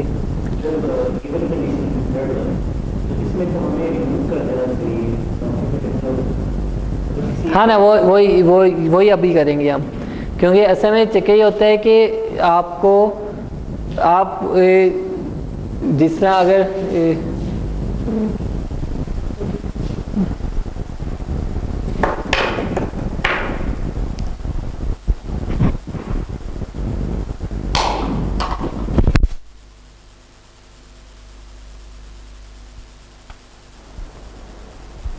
वो आपकी बात ठीक है, वो हम करेंगे अभी, लेकिन हमने उस वक्त क्यों नहीं किया, उसकी रीज़न ये है कि आपके पास ना कई दफ़ा सीरीज़ ऑफ एक चल सकता है। एक हमने लेफ़्ट को वो किया था ना, प्रायोरिटी असाइन की थी, लेफ़्ट पे एक न्यू लेबल आ गया था, पहले एक न्यू लेबल आया, नेक्स्ट वाला आया, उसको यही मिला 1, उसने ये लेबल रेप्लिकेट कर दिया, यही करता गया। इस जगह पे आगे क्या हुआ, टॉप पे भी था, इधर भी था, हमने ये वाला रेप्लिकेट किया ना इधर। तो आप ये कह रहे क्योंकि वो था तो हम सेम कर देते, तो ये पीछे सारों का क्या हुआ ना, क्योंकि अब वो पीछे सारी जगह पे एक ही चलता आ रहा था। तो जब हम उस वक्त करेंगे तो वहाँ पे ये होगा कि उनके दरमियान या यूनिफॉर्मिटी नहीं रहेगी, तो वो अब सेकंड स्टेप पे अभी करेंगे, ये चीज़ करना हमने यही है अभी आगे। तो अब जो सेकंड, अच्छा एक और चीज़ इसके अंदर जो करनी होती है, जो हम उसको रिप्लेस नहीं करते, यहाँ पे ये करते हैं कि जब भी हम एक ऐसे पॉइंट पे आए, एक ऐसी पिक्सल पे आए जहाँ पे टॉप और लेफ्ट, या ये वाली कंडीशन हमारी ट्रू हो रही थी, ठीक है। तो उनके जो लेबल्स हमने देखे कि लेबल्स कौन से हैं, तो उन लेबल्स को हमने सेम इंडेक्स पे मूव करना है। जैसा यहाँ पे ये 2 और 3 था, और दूसरा हमारा ये यहाँ से 5 पे। हर दफ़ा एक नया इंडेक्स जनरेट होगा जब न्यू लेबल आप कह रहे हो, जब भी न्यू लेबल आ रहा है, ठीक है। लेकिन वो न्यू लेबल जब आगे जाके किसी के साथ कन्फ्लिक्ट कर रहा है, आप एक प्रायोरिटी वाला तो साइन कर रहे हो, लेकिन उनके इंडेक्सेस वहाँ पे नल डाल के आप उसको उठा के उसी इंडेक्स पे वापस ला रहे हो जिसके साथ वो कन्फ्लिक्ट कर रहा था। तो मीन्स 1 और 2 किसी जगह पे जाके कन्फ्लिक्ट हुए हैं, या 3 और 5 का किसी जगह पे जाके आपस में कन्फ्लिक्ट आया है। और ये प्रोग्रामिंग वाइज कोई मुश्किल नहीं है उस तरह, ये नहीं है कि इसकी सेंस नहीं बनती। देखो आप देख रहे हो, आपके पास दोनों वैल्यूज़ आई थी, आपने दोनों के लेबल्स देखे, दोनों लेबल्स जो हैं एक्चुअली यहाँ पे अब यहाँ पे भी फर्दर दो कंडीशंस आती हैं। एक ये भी चांस हो सकता है कि दोनों लेबल सेम होते हैं, दोनों लेबल सेम है फिर तो हम वही रखना है ना। लेकिन अगर दोनों लेबल डिफरेंट हैं तब प्रायोरिटी किसको देनी है। अब हमने तो दोनों लेबल देख लिए, हमें पता चल गया ना दोनों लेबल डिफरेंट है, तो हमने लेबल असाइन किया अपनी प्रायोरिटी वाला, वो तो लेबल इधर असाइन किया, लेकिन उनकी जो दोनों वैल्यूज़ थी वो जिस जिस इंडेक्स पे पड़ी हुई थी उसको उठा के हम फर्स्ट वाले के इंडेक्स पे लेके आ रहे हैं जहाँ पहले वाली पड़ी हुई थी जो लोअर वाला इंडेक्स था। ठीक है, तो आप सिंपल ये कर रहे हो कि 2 किस जगह पे पड़ा था, किस इंडेक्स पे, 2 इंडेक्स पे पड़ा हुआ था, 5 किस इंडेक्स पे पड़ा था, 5th इंडेक्स पे पड़ा था, 5 को 3 के साथ लेके आ रहे हो। तो अब सेकंड स्कैन होगा, ये फर्स्ट पास कंप्लीट हो गया इसका। सेकंड पास क्या होगा कि आप यहाँ पे देखोगे किसी इंडेक्स पे मोर देन 1 लेबल्स तो नहीं पड़े हुए, ठीक है। तो जब आपने ये देखा कि फर्स्ट इंडेक्स के ऊपर 2 लेबल्स पड़े हुए हैं, तो अब उनमें से किसी एक को दूसरे के साथ रिप्लेस करोगे, और नॉर्मली हम यहीं बड़े को छोटे के साथ रिप्लेस कर रहे होते हैं। तो हम जहाँ जहाँ पे 2 आ रहा होगा उन सारे 2 को हम 1 कर देंगे और यहाँ से 2 एलिमिनेट हो जाएगा। अब उसके बाद ये अगली सिचुएशन जहाँ पे आई वो यहाँ पे आई, इस जगह पे जाके जहाँ पे 3 और 5 पड़ा हुआ था, ठीक है। अब यहाँ पे अगेन 2 लेबल्स पड़े हुए हैं, तो जहाँ जहाँ पे भी 5 आ रहा है उसको हम एलिमिनेट करके 3 से रिप्लेस कर देंगे और 4 फिर अकेला ही है। तो हमारे पास अब इक्विवेलेंस टेबल के अंदर सिंपल 3 रह गए, 1, 3 एंड 4। तो जितनी इक्विवेलेंस टेबल में एंट्रीज होंगी इट मीन्स उतने नंबर ऑफ ऑब्जेक्ट्स हैं इसके अंदर, इसमें 3 एंट्रीज हैं। तो ये एक आखिरी स्टेप है जो ऑप्शनल है, जिसमें है कि हम इसको रीऑर्डर करें दोबारा, क्योंकि हमारे पास लेबल इस पर पड़ा हुआ है 1, 3 एंड 4, 2 तो है ही नहीं ना, ठीक है। तो एक ये है कि हम उसको सॉर्ट करें, उस देखें और दरम्यान में कोई मिसिंग है तो उसको उस वाली मिसिंग वैल्यू से रिप्लेस करें। लेकिन वो अगर नहीं भी करते हम, वो मैटर नहीं करता, क्योंकि हमने नंबर ऑफ ऑब्जेक्ट्स जो निकालने हैं वो इक्विवेलेंस टेबल की एंट्रीज से निकालने हैं। तो इक्विवेलेंस टेबल में जो 3 एंट्रीज हैं इस वक्त, तो हमें पता चल गया इस इमेज में जो है 3 ऑब्जेक्ट्स है। अब हमने ये देखना है ऑब्जेक्ट 1 कहाँ पे पड़ा हुआ है। तो फर्स्ट एंट्री पे जो लेबल होगा 1 है, हम इस पूरे इमेज में देखेंगे 1 कहाँ पड़ा हुआ है, 1 यहाँ पड़ा है, इट मीन्स ये ऑब्जेक्ट 1 है।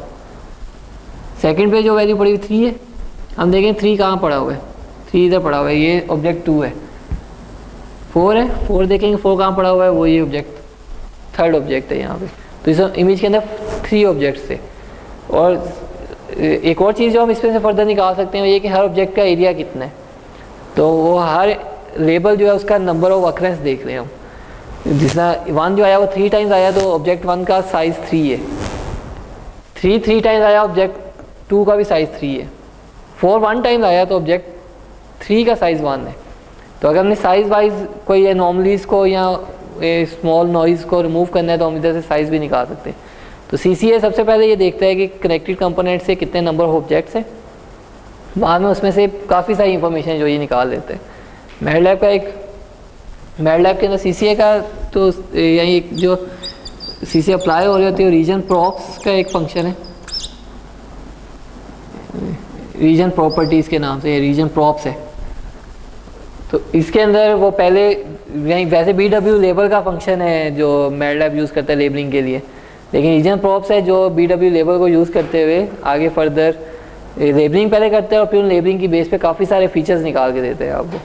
जो हम एनालिसिस की बात कर रहे थे कि एनालिसिस मीन्स के कुछ ना कुछ वैल्यूज़ आप एक्सट्रैक्ट करो, तो इस वाले इमेज में भी ये भी एनालिसिस है। एक तरह के 3 ऑब्जेक्ट्स हैं, इसका साइज़ 3 है, इसका साइज़ 3 है, इसका साइज़ 1 है।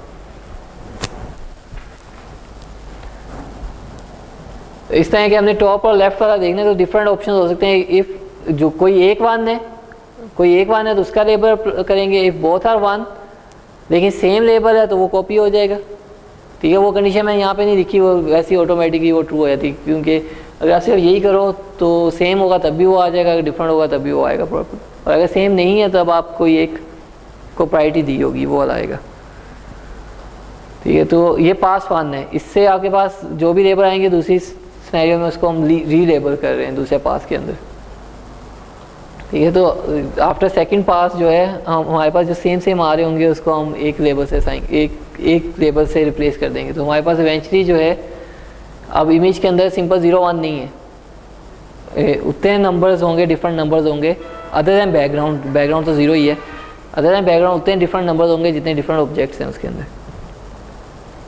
इसके अंदर 2 4 6 8 ऑब्जेक्ट्स हैं, तो 8 डिफरेंट लेवल्स असाइन हुए होंगे इसको। सेम है जो 8 कनेक्टिविटी है, लेकिन आप कुछ सारा एल्गोरिथम देखो। इससे एक चीज़ जो कर रहा हूँ, इसके अंदर हम सिर्फ जो देखेंगे वो ये चीज़ें देखेंगे 8 में से, क्योंकि आपने टॉप स्कैन किया होता है, लेफ्ट स्कैन किया हुआ है, आप राइट पे नहीं गए हुए, आप बॉटम पे नहीं गए हुए। तो आप ये राइट वाला और ये बॉटम वाला ये सारा इग्नोर करोगे, आप सिर्फ उतने को देखोगे इसमें। और इसमें सिर्फ रूल्स इंक्रीज होंगे कि अगर तो कोई एक वन है फिर तो उसी का ही आएगा, अगर कोई 2 वन है उसमें किसको प्रायोरिटी, किस तरह प्रायोरिटी दी हुई है। फॉर एग्जांपल मैं प्रायोरिटी असाइन कर देता हूँ इस सिनेरियो में कि लेट्स अगर सारे वन हैं तो इसको दो, इसका लेबल असाइन करो। अगर ये 3 वन है, इनमें से ये असाइन, इस प्रायोरिटी यानी इस तरह, इसकी फर्स्ट प्रायोरिटी है, इसकी सेकंड पे, इसकी थर्ड पे, इसकी फोर्थ पे, तो बाकी सारी उसी तरह ही। क्या कह रहा है? सॉरी, नहीं फ़र्क पड़ेगा वो। मैं इसीलिए जब मैंने वो भी पिक किया था तो मैं क्या, वो मैटर नहीं करता आप लेफ्ट को ले रहे हो आप टॉप को ले, लेकिन उसको भी थ्रू आउट फॉलो करोगे आप।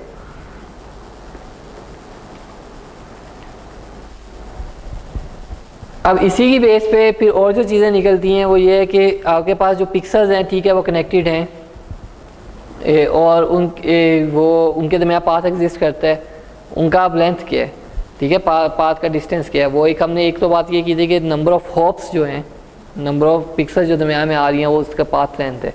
सेकंड ये होता है कि मे बी आपके पास जो है, और ये ज़्यादा जो अभी हम देखेंगे एक जगह इसकी एक्चुअल इम्प्लीमेंटेशन जो आएगी वो जब हम फ्रीक्वेंसी डोमेन में जाके फ़िल्टर्स डिज़ाइन करेंगे, ये लो पास फ़िल्टर, बटरवर्थ फ़िल्टर, इस तरह सारे, तो वो उस जगह पे भी ये डिस्टेंस मैट्रिक्स यूज़ होगा जाके। तो डिस्टेंस मैट्रिक्स अगेन नेबरहुड के कॉन्सेप्ट को यूज़ करता है और ये देखता है कि 2 पिक्सल बेशक वो कनेक्टेड नहीं है आपस में, लेकिन उनके दरमियान डिस्टेंस कितना है। क्योंकि कई दफ़ा आप सिर्फ कनेक्टिविटी को नहीं देखते हो, आप ये भी देखते हो कि मेरी अभी जो पिक्सल आई है उसके अगर इतने नेबरहुड में कोई और पिक्सल है उसको मैंने कंसीडर करना है वरना नहीं करना, तो वो नेबरहुड कैसे निकलेगा, वो डिस्टेंस कैसे निकलेगा। इसके साथ अब सबसे पहला बेसिक, अच्छा डिस्टेंस क्या है कि 2 पिक्सल्स के दरमियान जो आ रहा है और डिस्टेंस ऑलवेज पॉजिटिव होगा। आप एक पिक्सल से दूसरी पिक्सल पे जा रहे हो या उधर से वापस आ रहे हो, सेम वैल्यू होगी, जो नॉर्मल एक डिस्टेंस की प्रॉपर्टीज़ हैं। हमारे पास 3 काइंड ऑफ डिस्टेंसेज हैं जो हम अभी इसमें देख रहे हैं। सबसे बेसिक जो हर जगह हमने देखा हुआ होता है यूक्लिडियन, यूक्लिडियन ये स्पेलिंग बनते हैं, हाँ यूक्लिडियन जो भी। फिर चेस बोर्ड है, सिटी ब्लॉक है। सिटी ब्लॉक को हम 4 डिस्टेंस कहते हैं, डिस्टेंस 4 कहते हैं। चेस बोर्ड को 8 डिस्टेंस कहते हैं और ये स्ट्रेट लाइन डिस्टेंस होता है।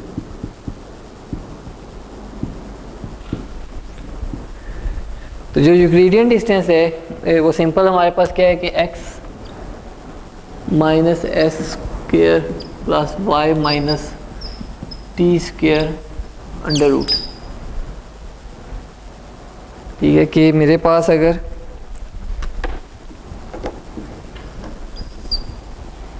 ये इमेज है एक,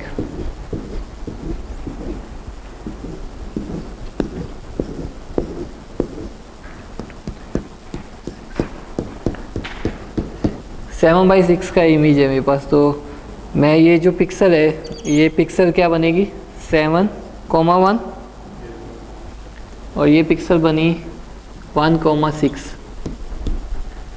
तो मैं इन दोनों पिक्सल्स के दरमियान डिस्टेंस देखना चाह रहा हूँ। तो अगर मैं यूक्लिडियन डिस्टेंस देखना चाह रहा हूँ सिंपल, अच्छा इसके जो कोऑर्डिनेट्स हैं उसको मैं x, y कह रहा हूँ और इसके कोऑर्डिनेट्स को s, t कह रहा हूँ। तो यूक्लिडियन डिस्टेंस सिंपल क्या होगा, इसका x उसके x से डिफरेंस ले लो, आप उसका स्क्वायर ले लें, और जो y वाला होगा वो होगा कि आप उसमें से दोनों के y कोऑर्डिनेट्स का डिफरेंस ले लें। तो इस सिनेरियो में यूक्लिडियन डिस्टेंस जो बनेगा वो होगा 7 minus 1 square plus 1 minus 6 square, हाँ 5 स्क्वेयर जो। तो ये हमारे पास आ रहा होगा यूक्लिडियन डिस्टेंस, बिल्कुल ठीक है। 36 प्लस 25 जो भी 61 अंडर रूट आ गया, ये डी यूक्लिडियन आ गया। अब हमने chest city block for example पहले देखना है। सिटी ब्लॉक होता है D4 डिस्टेंस होता है, इसको D4 कहते हैं, D4 डिस्टेंस। इसका जो एक्सप्रेशन है वो है हमारे पास एस माइनस एक्स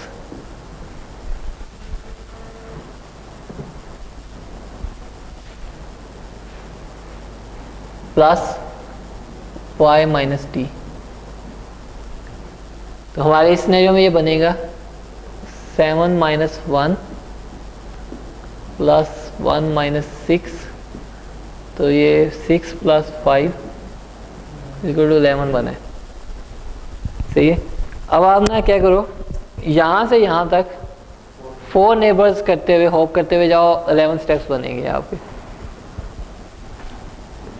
4 मैं यहीं 4 नेबर्स में जा सकता हूँ। 1 2 3 4 5 6 7 8 9 10 11, एक ही ऑप्शन है। 1 2 3 4 5 6 7 8 9 10 11, एक ही ऑप्शन। 1 2 3 4 5 6 7 8 9 10 11। अब यहीं सिर्फ आप लेफ़्ट राइट टॉप और बॉटम मूव कर सकते हो। उस तरह जाओगे ना तो यहाँ से वहाँ तक आप 11 स्टेप्स में जाओगे। ठीक है।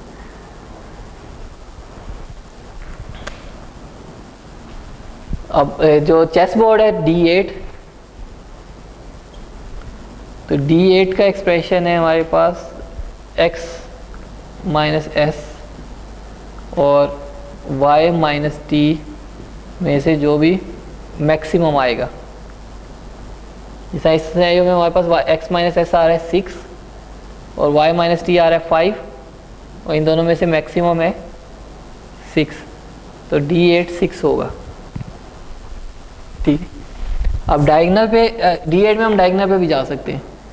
1 2 3 4 5 6, तो आप कभी भी कर लो तो जो मिनिमम बनेगा आपका D8 में वो 6 हो सकता है, 6 से कम नहीं हो सकता, 6 से ज़्यादा हो सकता है और ऑप्शन के आप इस तरह जा सकते हैं। लेकिन बिल्कुल ही अगर डायगोनल आ रहा है, क्योंकि D8 में मिनिमम है किया था, जो डायगोनल के रॉन्ग जाते हो तो आपका मिनिमम आता है, तो वो आपके पास 6 आ सकता है। ठीक है। अब इसका जो एक और ये चीज़ लिखी हुई है चेस बोर्ड या सिटी ब्लॉक, ये कैसे होता है। फॉर एग्जांपल मेरे पास अभी ये तो मैंने इन पिक्चर्स के दरमियान देखा था ना, इनको इग्नोर कर देते हैं हम। हमारे पास अभी हम जो देख रहे हैं, हम वैसे देख रहे हैं कि ये डिस्टेंस बढ़ता कैसे है। जो यूक्लिडियन डिस्टेंस होता है वो हर डायरेक्शन में इक्वली बढ़ता है, स्ट्रेट लाइन डिस्टेंस है ना। तो अगर मैं इस पिक्सल से स्टार्ट करता हूँ तो इससे ये जो यूक्लिडियन डिस्टेंस है वो हर तरफ जो है एक ही जैसा बढ़ता जाएगा और इसी तरह एक ही जैसा वो इंक्रीज़ होगा। सिटी ब्लॉक D4 को आप सिटी ब्लॉक कह रहे हो। सिटी ब्लॉक क्या करता है कि इसके साथ जो टॉप लेफ्ट राइट और बॉटम पे जो है वो इसके साथ सिंगल डिस्टेंस पे पड़े हुए हैं, क्योंकि आप 1 हॉप से उधर जा सकते हो। वैसे डायगोनल पे आप 1 हॉप से नहीं जा सकते हो, आप आइधर टॉप जाके फिर लेफ्ट जाओगे या ये डायगोनल पे जाओगे या इधर सीधे जाओ, तो वो 2 डिस्टेंस पे पड़ा हुआ है, ये 2 डिस्टेंस पे पड़ा हुआ है। तो ये जो डिस्टेंस है ये इस तरह इंक्रीज़ हो रहा है। ठीक है। तो ये उस तरह वो कह रहे हैं कि आप रोड को सीधा क्रॉस करो और फिर आप वो सामने वाले घर पे गए और फिर आप उसके साथ वाले घर पे जाओगे।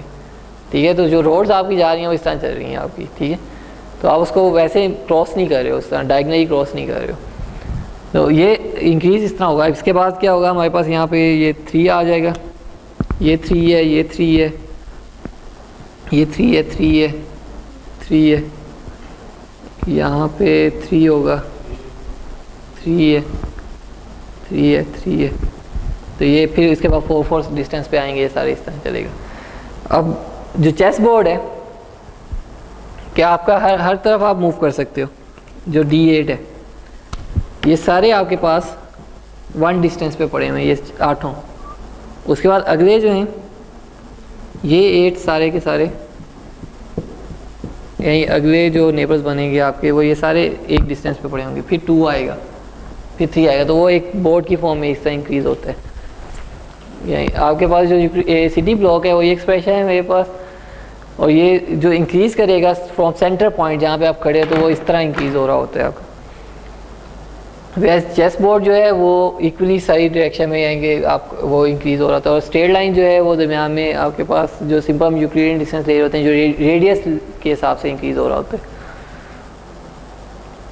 ठीक है। और फिर जैसे मैं बात की डिजिटल इमेज जो है वो वही चीज़ है जो लीनियर अलजेब्रा में मैट्रिसेस के साथ बात करते हैं। तो जो चीज़ हम मैट्रिसेस के साथ करते हैं, जो कॉन्सेप्ट्स मैट्रिसेस थे कि वो सारे एप्लीकेबल हैं जब हम ऑपरेशंस परफॉर्म कर रहे होते हैं ऑन इमेजेस।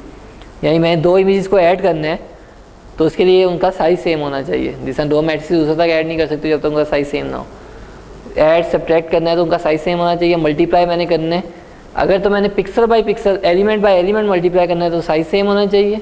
और अगर मैंने मैट्रिक्स मल्टीप्लिकेशन करनी है तो नंबर ऑफ कॉलम्स और नंबर ऑफ रोज जो होते हैं कि पहले के कॉलम्स और दूसरे के रोज सेम होने चाहिए तब वो मल्टीप्लाई होगा।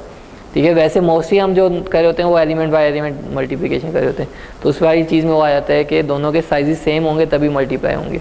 ठीक है, अब एक इशू आता है इसके साथ, जब भी आप कोई अर्थमेटिक ऑपरेशन परफॉर्म करते हो तो क्या होता है, ये जो इशू है ये मोर रिलेटेड है विद योर प्रोग्रामिंग असाइनमेंट्स और इस तरह जब आप मैटलैब पे कर रहे होगे उसमें ये इश्यूज आते हैं। इस जब आप दो इमेजेस को, हमेशा कोई डाटा टाइप लिंक होगी ना, ठीक है, बाय डिफ़ॉल्ट जो डाटा टाइप हम ले रहे होते हैं वो UINT8 होती है इसमें मैटलैब के अंदर, अनसाइंड इंटीजर 8। ठीक है, 8 बिट्स पर पिक्सल, तो मीन उसकी रेंज है 0 से लेके 255। अब आप दो ऐसे इमेजेस को ऐड कर रहे हो जो 8 बिट पर पिक्सल हैं, तो आफ्टर एडिशन बहुत कॉमन चांस है कि वो वैल्यू 255 से एक्सीड कर जाएगी। ठीक है, तो अब मैटलैब क्या करेगा, या जो भी आप प्रोग्रामिंग उसको करते हैं वो ट्रंकेट कर देते हैं। वो क्या करते हैं कि 255 से ऊपर जितनी भी वैल्यूज आएंगे उनको 255 पे मैप कर देगा। यहाँ आप सब्ट्रैक्ट कर रहे थे वो नेगेटिव में चला गया, अब 0 से नीचे जितनी भी जाएगा वो सबको 0 पे मैप कर देगा। मल्टीप्लिकेशन आप करोगे बहुत ईजीली, वो बहुत ऊपर चली जाएंगी वैल्यूज़। ठीक है, उन सबको वो 255 पे ले आएगा। तो क्या होगा, आउटपुट इमेज आपको बिल्कुल वाइट नज़र आ जाएगा। जब आप दो को मल्टीप्लाई किया उसके अंदर चेंजेस हैं, उसमें एक वैल्यू है 255, एक वैल्यू है कोई 1000, एक है 10, एक है 700 समथिंग, एक है 10,000, कुछ तो वेरिएशन तो है ना उसमें, लेकिन क्योंकि वो सारी की सारी वैल्यू 255 और 255 अबव है, वो सारी मैप हो जाएंगी 255 पे। तो आप जब आप उसको डिस्प्ले कराओगे तो मैक्सिमम वैल्यू वाइट, तो सारा इमेज ही वाइट नज़र आएगा। ओवरफ्लो कर गया ना वो, माइनस के केस में वो अंडरफ्लो कर जाएगा तो सारा ब्लैक नज़र आएगा। तो उसको हमें इधर तो हम वो जो डाटा टाइप्स हैं उसको सही से करेंगे, अच्छा UINT8 ना लो, आप डबल में चले जाओ, कुछ और काम करो। अदरवाइज हमें डाटा नॉर्मलाइजेशन करनी पड़ती है। डाटा नॉर्मलाइजेशन ये एक एग्जांपल है, कि अर्थमेटिक ऑपरेशन करते हो आप डाटा नॉर्मलाइजेशन कर रहे हो। अदरवाइज क्या है, डाटा नॉर्मलाइजेशन आपको कई दफ़ा इस तरह भी करनी पड़ती है कि आपके पास जो डाटा है वो डिफरेंट कैमरा से आ रहा है, तो सेम ऑब्जेक्ट जो है ना वो जो है एक कैमरा से एक्वायर किया वो उसकी रेंजेस डिफरेंट होंगी, दूसरी दफ़ा एक्वायर किया दूसरे कैमरे से उसकी रेंजेस डिफरेंट होंगी, या इल्यूमिनेशन का इफेक्ट आता है। तो आपको कई बार नॉर्मलाइजेशन, डाटा नॉर्मलाइजेशन भी करनी पड़ती है। ये अर्थमेटिक में भी हम कर रहे हैं, वैसे भी तो उसमें नॉर्मलाइजेशन का पर्पज़ क्या है कि हमने एक रेंज के अंदर लेके आना है डाटा। तो सिंपल उसके दो स्टेप्स हैं, ये जो है जो मैथ्स में हम कर रहे होते हैं।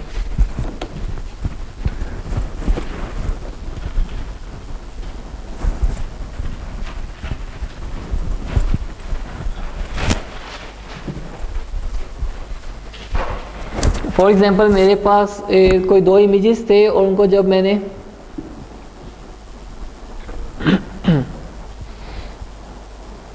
मल्टीप्लाई कर दिया या ऐड कर दिया तो उसके बाद, और ये मेरे पास अभी फॉर एग्जांपल ये है 3 बिट्स पर पिक्सल इमेज, 3 बिट्स पर पिक्सल इमेज है, तो रेंज है इसकी 0 to 7।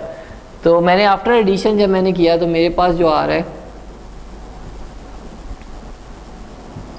जो रिजल्ट आ रहा है वो कुछ इस तरह आ रहा है।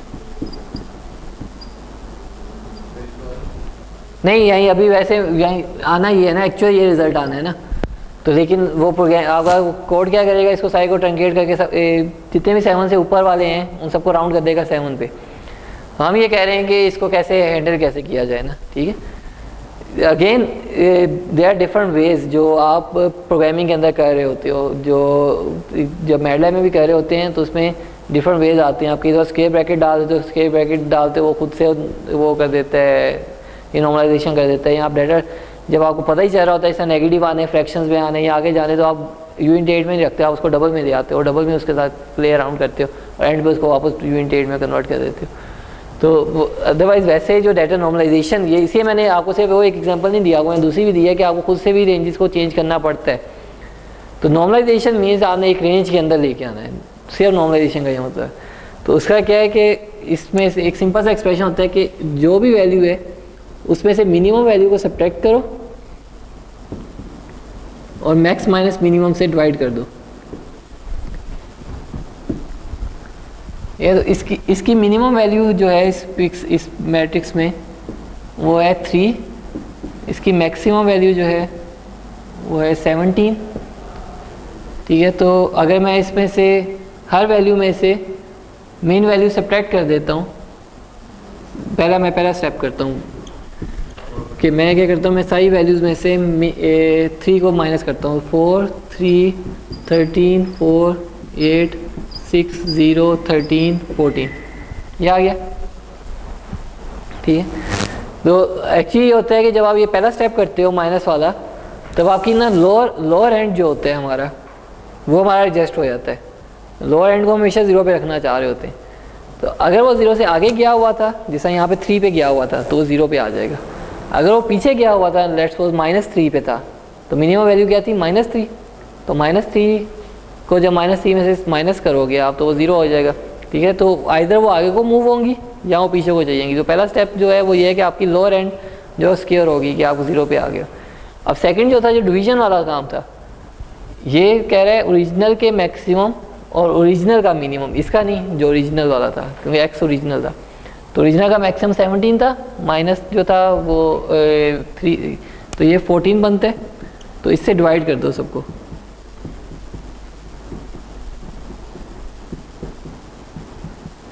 तो आप ये डिवाइड कर देंगे, तो अब मेरे पास जो आउटपुट आएगी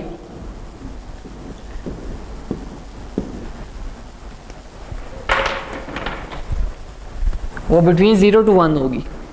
ये 1 हो गया, ये 0 है, और बाकी सारे स्केल हुए होंगे बिटवीन 0 to 1।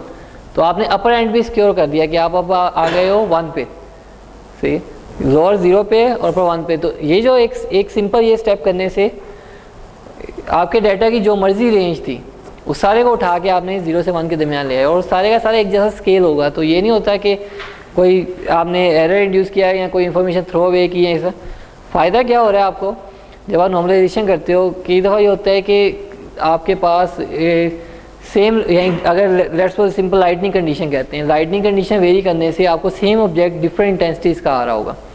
जब आप उसको 0 से 1 के दरमियान ही ले आते हो ना आप, तो वो एक रेंज, वो इतना ज़्यादा वेरिएशन नहीं रहेगी, वो उसी रेंज के अंदर आएगा सारा। ठीक, फिर एक और चीज़ है जो अभी भी अभी हम ऊपर भी एग्जाम्पल वो देख रहे थे कि आप अगर सोशल नेटवर्क एनालिसिस कर रहे हो, तो आप अगर कोई वैल्यूज़ निकाल रहे हो और आपका जो सर्किट है वो बड़ा है, उसके अंदर यानी कि जिससे फॉलोअर्स होते हैं, अब एक बंदे के 1000 फॉलोअर्स हैं, एक के 1 मिलियन फॉलोअर्स हैं, तो ऑटोमेटिकली उसके जो वैल्यूज़ आ रही होंगी वो रिलेटिवली हाई आ रही होंगी, लेकिन वो एक्चुअली बाइस्ड हैं क्योंकि वो 1 मिलियन के हिसाब से हैं, वो 1000 के हिसाब से। तो आप उनको स्केल करते हो कि ताकि उनका आपस में कोई रिलेशन भी रहे, ये ना हो कि वो उस चीज़ को बिल्कुल ही निगलेक्ट ही हो रही हों जो स्मॉलर वैल्यूज़ हैं। सेम ये है कि मैं 2 डॉक्यूमेंट्स के दरमियान सिमिलैरिटी निकालना चाहता हूँ।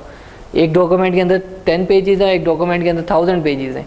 अब मे बी वो 10 पेजेस वाला ज़्यादा सिमिलर हो, उसके अंदर ऑब्जेक्ट्स उसको मिल रहे हो, लेकिन क्योंकि 1000 वाले में अक्रस का चांस ज़्यादा हो गया है, तो वो उसके साथ सिमिलर नहीं भी होगा। यानी वो आज स्पोर्ट्स का डॉक्यूमेंट एक्सट्रैक्ट करना चाह रहे थे, तो वो स्पोर्ट्स का नहीं था, वो किसी और चीज़ का था, लेकिन वो वर्ड्स जो थे फुटबॉल का या ग्राउंड का, वो उसमें भी किसी तरह रिपीट हो गए, और क्योंकि उसमें नंबर ऑफ पेजेस अराउंड 10 या 100 टाइम्स ज़्यादा थे, तो वो तो डोमिनेंट हो जाएगा ना, वो इसको निगलेक्ट करा होगा। तो उस जगहों पे ये नॉर्मलाइजेशन का इफेक्ट आता है यहाँ पे।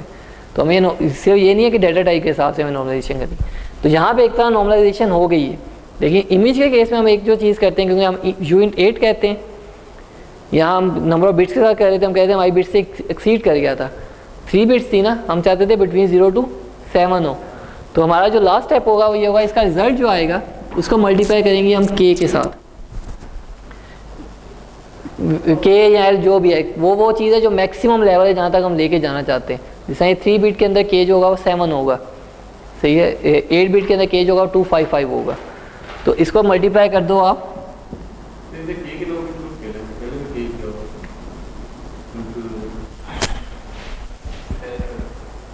अगर इधर K यूज़ कर रहे हैं इसको, क्या हो